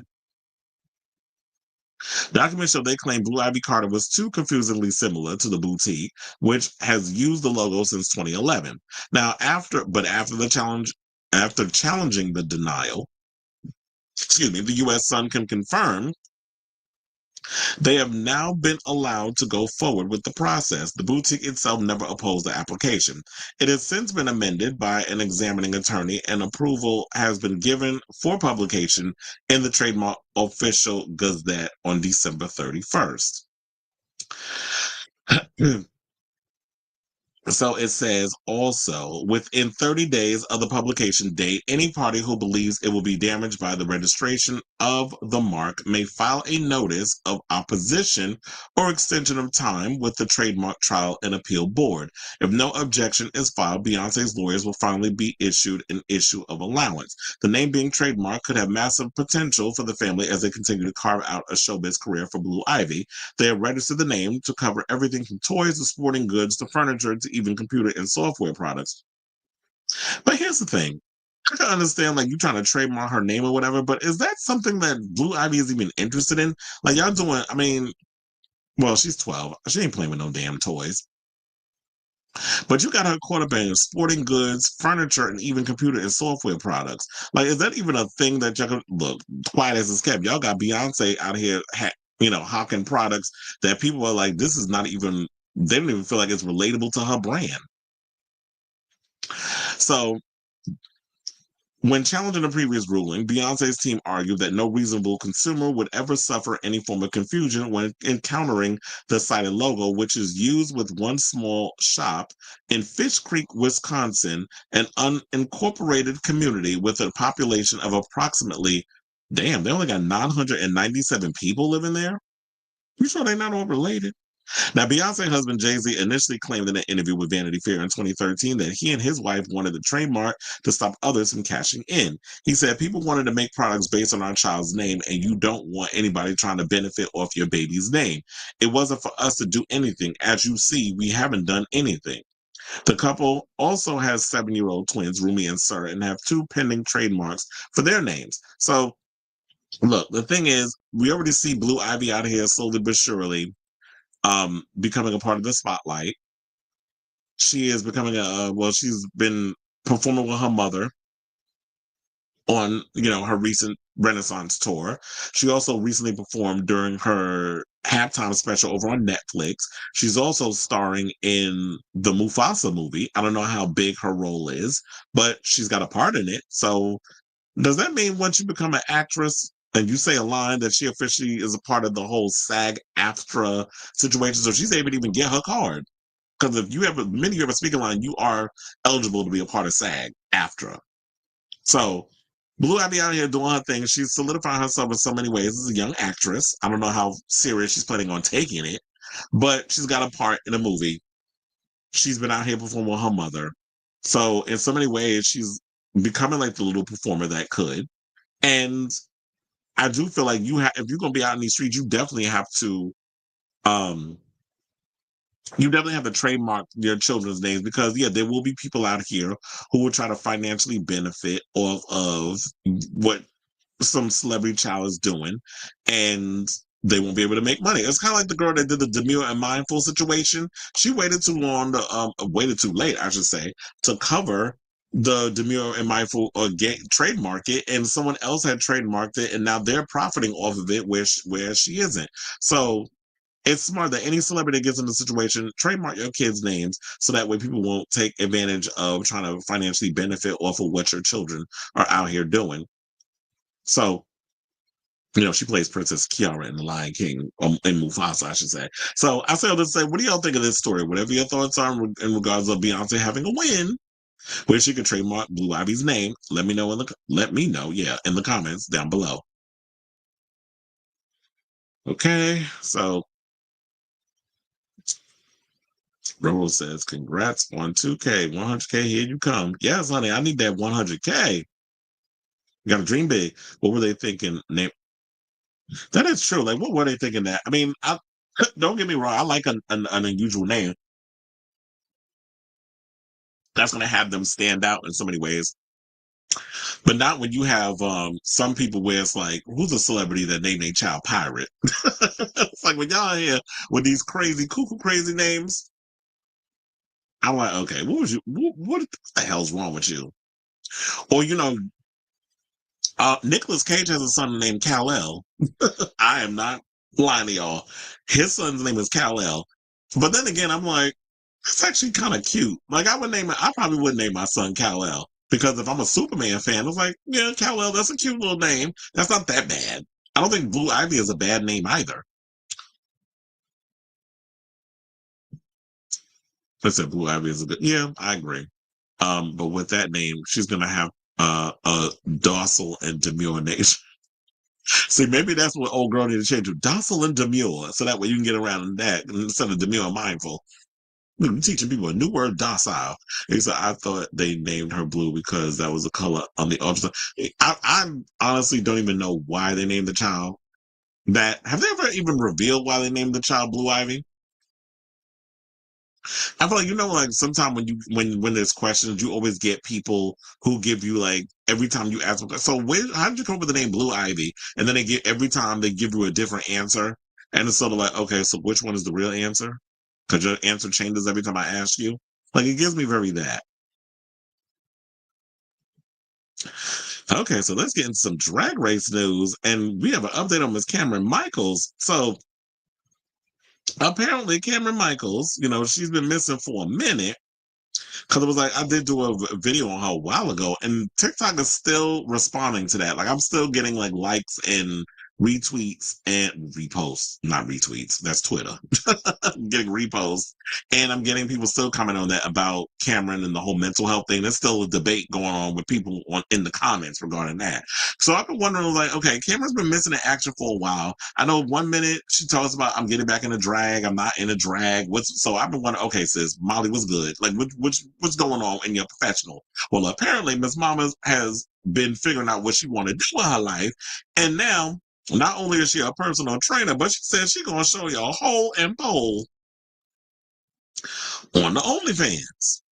So RuPaul's Drag Race finalist and top tier trade of the season, Kameron Michaels has officially joined OF to share adult content and also announced that he is now a certified personal trainer who will be launching a new platform called Kameron Michaels Fitness very soon. So yeah, I happen to take a gander over at the Instagram. And this is the picture. I was like, he looks a little different. It's probably the facial here. So yeah, posted Happy New Year. I've dreamed of this moment for years, and it's finally time. All this quiet time from my socials has been spent working hard to bring you something I wanted to do from the very beginning. Kameron Michaels Fitness is also launching soon. No, this is not a goodbye to drag. You will still see me around. Health and fitness has been a passion of mine for years, and I finally made this goal my priority. I took the time, I hit the books, and I'm so proud to tell you I'm a certified personal trainer. I can't wait to help you fall in love. I can't wait to help you fall in love with you. I was like, I thought I was reading that wrong, but no, that's exactly what they meant. All the details coming soon. Who's ready? And some mini wangs. We love a multifaceted queen. Another person said, "Oh, that's Mother Michaels. I'm so proud of all the hard work and planning you've invested in this journey. I know it's been dedication and perseverance, even when you were frustrated with your progress and brought you to this announcement." That brought you to this announcement. I look forward to 2025 and seeing you successful and happy. Love you so much. And Kerry Cole, nah, Kerry Colby is like, train me, daddy. Tessa Testicle said, take all my money. And then another person said, I want the bodybuilding Barbie experience. Oh, Morphine said, yes. Well, I told you I met Morphine at the Drag Race premiere. And then another person said, congratulations, sweetheart. I know this was a journey for you, so the reward is even better. So here's the thing. It's like, you know what? This makes perfect sense that Kameron would get into personal training because this is someone who has focused a lot on their physical appearance and being sort of like this bodybuilding Barbie or someone who was like the trade of, Drag Race. And Cameron's a good looking man. The body is always snatched and serving. And so this definitely sounds like a smart thing in the right direction. It's like, yeah, I could personal train and make money that way, but also, I can still do the drag and I'm gonna still give y'all content with OnlyFans. So it's 3 times the stuff. Now, hopefully, when you saying that you have the ADHD and all the other stuff, that you're able to balance all three. So we all know, like now we know where Cameron's been all this time. That why he's been so quiet is because he's been he's been getting his certification to become a personal trainer. So Michael's also posted a set of Instagram reels, which was showing you, I'm showing you some of the pictures, and this is captured by Out Magazine, with the first responding to a question saying, when is the OF gonna drop? And Cameron says, surprise, man of my word, the post read, along with 2 topless photos and a link to the page marked by several chili pepper emojis. Michael's OF description reveals that the 18-plus page will reveal Full-Frontal. I told you he was going to show hole and pole. I mean, quiet as it's kept, if you actually Google Schmoogle, you could see the nudes up there. But what else?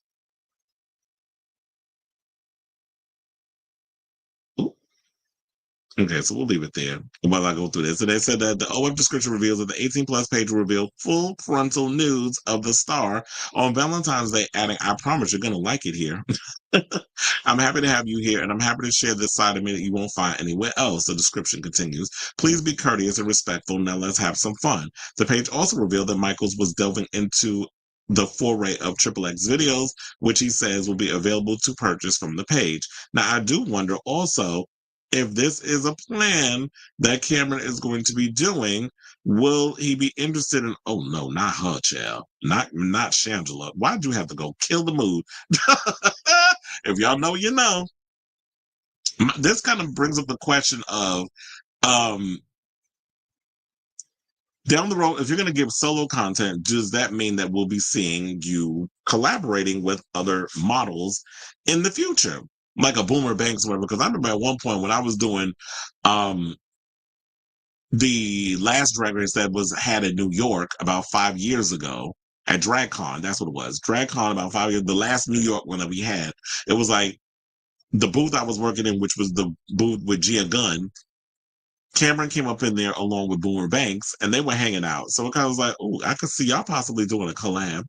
And based on the pictures I've seen online, allegedly, Cameron got body, yada, yada, and a lot going on between me down there. So I say, oh, let's say, what do y'all think of this story regarding Cameron Michaels' return, not only to drag, but now a certified personal trainer and about to jump into the whole OF universe? So whatever your thoughts are, let me know what your thoughts are regarding the, bodybuilder Barbie down in the comments down below.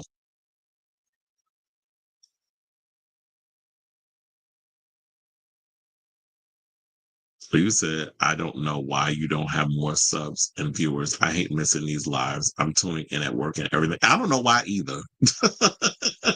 But the numbers, I don't know if it's a YouTube algorithm thing, but it's weird because I could sit and I'll cut up these segments and I'll put it on TikTok. I'll put it on these other places and I see the numbers go up, especially on TikTok. Like I see, like I get way more viewers and way more comments than I do on here. I don't know what the issue is, where I'll see some people who give, and I don't want to be shady, but there's people I'll be like, really with them numbers and what y'all be giving? But it is what it is. I'm gonna keep pushing forward. I'm gonna keep doing what I'm doing, and I truly believe that the more that I push forward and don't worry about other people and the spaces of what they doing, that I will get, somebody will see what I'm doing and it'll get pushed out there and the big opportunities will come. But then again, I had to come to a space where it's just like, you know what? It's not always about 20,000 people watching and jumping in with people with their side comments, because I see people who get big views and they get a lot of shade thrown in their direction. Or, sometimes when you got a lot of people watching Funky Dineva, he'll say any little thing and he's always going back and forth reading his watchers or whatever. So in so many ways, I actually like that it's small. I'm glad that it's growing, but I like it that it's small because I could concentrate on the topics. I could also respond to what everybody's saying here. It might become overwhelming down the road when I get 100K subscribers and you got a lot of people in the comments saying stuff. So it might be hard for me to interact with you guys like I normally would. I would have to probably get to a point where I do feel like I may have to do that down the road, hire a producer to help me produce the show. And then I would have to have somebody in the comments who would have to be selective with some of the comments for me to respond to, and I won't be able to respond to everybody's comments like I used to be able to. Because I'm sure that's going to I've always had that in the back of my head that that's going to happen eventually. That when this channel finally does blow up to bigger numbers, that I'm not going to be able to respond to every comment. So the Cameron Michaels will be smart to start again. You know what? I agree. And hopefully it'll be a lot cheaper than Jim U. If Sailor Mermaid in the building, he could tell you how much he paid to go to that gym. He been trying to get me to go to Gym U for a while. But it's not really a gay gym because David Barton's not a homosexual. But I would love to see that. I would love to see do we even have a gay gym? I don't think we do. Like, I don't think Temple is a gay gym. I just think it just so happens a lot of homosexuals work out at certain gyms. But I would love to see like a reasonably priced gay gym that people can go to. But Chad, don't put a sauna up in there because it's going to become one big orgy. I know what you meant, Cameron Michaels. Thank you for the encouragement, Icy Girl. Keep going. They said TikTok is good for entertainment news, but I feel political news over to YouTube. But doing deeper research, they're more into interviews and co-hosts. And you tried that. Yeah, I'm not really big in the whole interviews. I did the interview stuff back in the day. Where I interviewed quite a few queens. I always get a little overwhelmed and anxious when I'm doing those because it's like, God, I got to sit and come up with questions and stuff. And then after I do the interview, it's not a big deal. That's the weird part. It's like I'm stressing myself out because it's getting to the interview part. But I prefer doing this. I like getting up in here. I like just, coming up with the celebrity news and gossip and just chatting like it's a regular talk show. And then people coming in here and respond. But yeah, it's like I cut up the clips, I put them up on TikTok and Instagram and Facebook and all the situations, and people come in and just give their, people comment on the videos there. I remember I had one time somebody said to me, "Oh, you need your own show on YouTube or something." I'm like, "Where do you think these clips is from?" I was like, "That's where they're from." But I've got stuff for you to research. Apparently, Stranger Things was delayed due to Millie Bobby Brown Bon Jovi becoming a diva and only doing one shot, and that's it. But she was forced. Child, I'm about sick of her. Into multiple takes. She was almost fired when she said, "Get one camera instead of five." Okay, so now she thinks she's too big for a Britney. Sis, you better watch it because there's a lot of younger actresses that's clicking at your heels, and they are willing to do what your uppity ass is trying to do if this story turns out to be true. I told her I saw her not too long ago at a Rangers game. Oh, yeah, we read that already. Read that already. Yeah, I think that's why I like watching because you can interact with all of us. I'm actually over the huge channels these days. Yeah, that's why I was like, I need to do something that had me stand out. A lot of people who do these type of stuff, they don't really interact. A lot of people like to heavily edit what they say because they be worrying about what other people think. Me, I don't give a good goddamn. I've been around long enough, been doing this long enough to not care what other people think. So I'm gonna give y'all my unfiltered opinion. I give you all the mistakes. Y'all get everything. So that just shows like my human side instead of me being heavily edited. Because the one thing I be hating when you watch them videos, when you be seeing them harsh cuts up in there. And I'd be like, well, damn, we could tell you was having, how many takes of that did you do? Your shares with the victim interview should have been bigger. And I agree with that because I still don't understand how I did that video with Daniel McGarrigle, that interview. And it's funny because he and I have emailed back and forth with each other post the that interview. And it's like, yeah, that should have been hit, but it goes to show maybe in our community, y'all don't care about man on man victimization unless it's Diddy doing it. That's probably the only time y'all care. Y'all don't care if it's a allegedly a Shangela or whatever. Because Miss Mama's out here still working. I love watching you because you talk about the music, artists, and movies that no one my age likes, and you interact with your viewers and read the comments. Well, thank you. And I want you to get your bread. Yes, who you telling? That's why I was like, slowly but surely, it's happening. It's working. I just got to keep pushing forward with all the videos and stuff, and the algorithms will push it out there. But I did notice, I was like, you know what? I think when other people was taking off and I wasn't taking off, I did notice my numbers were going up, especially the last episode I did. How those numbers was going up. But anyway, and yes, I do appreciate y'all and the fact that y'all being here talking with me and stuff. I was like, what's our last topic? Trixie Mattel. Let's get into her. And we got some sad news. Unfortunately, Trixie Mattel and her man David Silver. Why did I think when she was they said David Silver? I'm like, Brian Austin Green? You was out here dating, because that was his name in Beverly Hills 90210. So I was like, let me find out she was out here dating David Silver. But no, that's his actual name, not a TV name. So Trixie's single. So RuPaul Drag Race All-Stars 3 winner and overall drag superstar, Trixie shared a new video announcing she and her longtime partner, David Silver, have officially broken up. Now, shout out to Pink News for this story. They said the RuPaul Drag Race All-Stars 3 winner, musician, and actress told fans the news in a new video uploaded to her YouTube channel on December 30th entitled Getting Ready for 2025 and What We're Leaving Behind in 2024. Now, after talking to her fans through her personal resolutions for 2025, the drag superstar shared that she and Silver, who had been together since 2016, which is ancient, that's like 30 years in gay years, but that's technically 8 years. Or maybe they've been broken up longer than that, if they just made the announcement. But that's dog years for the homosexuals. So they said they split up prior to Mattel going on a self-imposed career break this summer. So maybe that was, when she was having her revelations and having to take a mental detox and stuff, that it was the career stuff as well as her relationship stuff. And I think a lot of times when you're looking for that mental detox, you take all of that in. So it's just like, it's not even just the professional career, it's the personal stuff too. And it's like, you need to reevaluate and prioritize what's more important. If you feel like the man you're in a relationship with is that huge weight that you need to get rid of, then dump them. There's no shade. I'm just saying. Sometimes you got to leave all that baggage behind. So that way, and then once you leave all that baggage, then you get to move forward. So she said, the other thing I have to tell you guys about, it's not my favorite thing to bring up, but some of you have kind of figured it out and speculated for a while, but David and I separated quite some time ago now. It feels like you people who know me but don't really know me in real life are the last people to know about it. This is what she explained. Now, fans of the English teacher, actress, and looking good, feeling gorgeous singer had gotten to know and love her partner. Wait, looking good, feeling gorgeous. Did RuPaul also do a song with that title?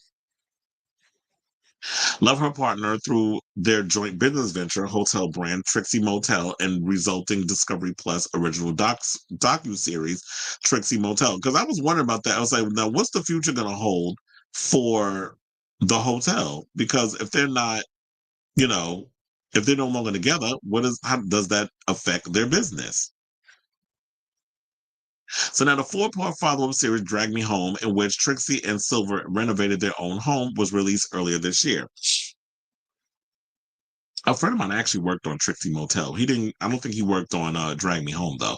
Now, Silver was also a producer on Trixie's 2018 documentary, Moving Parts. The Drag Race favorite shared that everyone in her personal life had known about the separation for a while, but she struggled to find the right moment to tell her fans, saying the longer I waited, the longer it was weird and I hadn't said anything. Then my break came and went. I worry about talking about things like this because I learned from going on break that even me saying I Need a Break gets written about and stuff. I wish it was fabulous and dramatic and sensational, and I wish there was more to say, but this isn't salacious and it just happened. As you guys can imagine, it was a very long relationship, and a lot of parts of it will always make me very happy. Now, the Milwaukee-born drag artist, who had garnered a mass following in the near 10 years since her first appearance on Drag Race Season 7 in 2015, revealed that she used therapy, exercise, and her career break to help her through the split. Saying it was hard for me because I feel like, excuse me, welcoming everybody into my personal life. I got the privilege of making shows and telling you guys a really compelling story in my life. It felt disappointing to not be able to make good on that. It feels like telling you guys there's no Santa Claus in a way, but I really care about that person. I will always care about that person. I love our motel. I love all our business ventures. Being creative get together with him was especially one of the heights of my life. So with them broken up in a relationship, I don't know if this is going to affect their business ventures. Hopefully they'll be able to work it out. And you know what? Good luck to you, Trixie. I'm sure she'll find a new man. And David is out here going to do his thing. So, I said, let's say, what do you guys think of this story? Are you guys heartbroken to find out that Trixie is single? She is living single. Whatever your thoughts are, let me know in the comments down below. Okay, so now, speaking of drag races, we on that situation right now. So I'm sure y'all probably know, maybe you don't, but they uploaded the first 10 minutes of Drag Race. So all the stuff I told you about the Squid Game stuff, y'all already knew like that was coming because I gave y'all the sneak peek of what to expect on the upcoming episode. And so I commented on the page that I was like, the first 10 minutes doesn't even scratch the surface of what y'all gonna expect from the show. I did give y'all a lowdown of what you could expect without spoilers or whatever. But somebody asked me, they were like, so can you explain the whole thing about Michele being dunked in the pool or whatever, like what all that means? I have no idea because I told y'all the part that we saw it up to, which is like they were doing Drag Queens Got Talent, and basically it's a two-parter. So the queens that did not perform in the first episode, they get to vote and the rate a queen for against the queens who they thought gave the best to the least performance. Then vice versa will happen next week. The ones that perform on episode 1 will get to vote on episode 2 towards the queens that perform in the second episode. The bottom 2 queens will get to lip sync for their life, and RuPaul will decide who sachets away. So I don't know. I'm thinking what's going to happen with the pool dunking situation when it comes up to the elimination situation. I think we're not going to find out what the pool dunking with Michele is until episode 2. So I'm thinking that's when we get that other twist and that whole situation. So as I told people, I have no idea. So I don't know how many likes and comments that video has gotten since I've been live with y'all, but yeah, that's that on that. Because yeah, tomorrow is the official premiere of RuPaul's Drag Race season 17. So they had to give y'all the sneak peek. So, but I told people are living for the whole Squid Game situation, and funnily it's time because Squid Game is already out. Once the MSG sports season ends, you're more open. I do know you're more active during the summer. Yeah, because I'm gonna be between there and City Field. So my orientation, I gotta pick up my ID and all that other stuff because we get a new ID every year. Whereas the garden, our ID stays the same until we get clipped, and then or you quit and then you just hand it in. But every year with City Field, they renew the ID. So that I don't think happens until about the end of March when I do that whole orientation situation. So I'll be between both in the summertime. But yeah, January is going to be it's a lot because we have Knicks, Rangers, concerts, and college basketball. So it's going to be a lot going on. I think even some college hockey matches as well. I've never been big on Trixie. She's like the Taylor Swift of famous drag queens, universally likable, but not everyone's taste.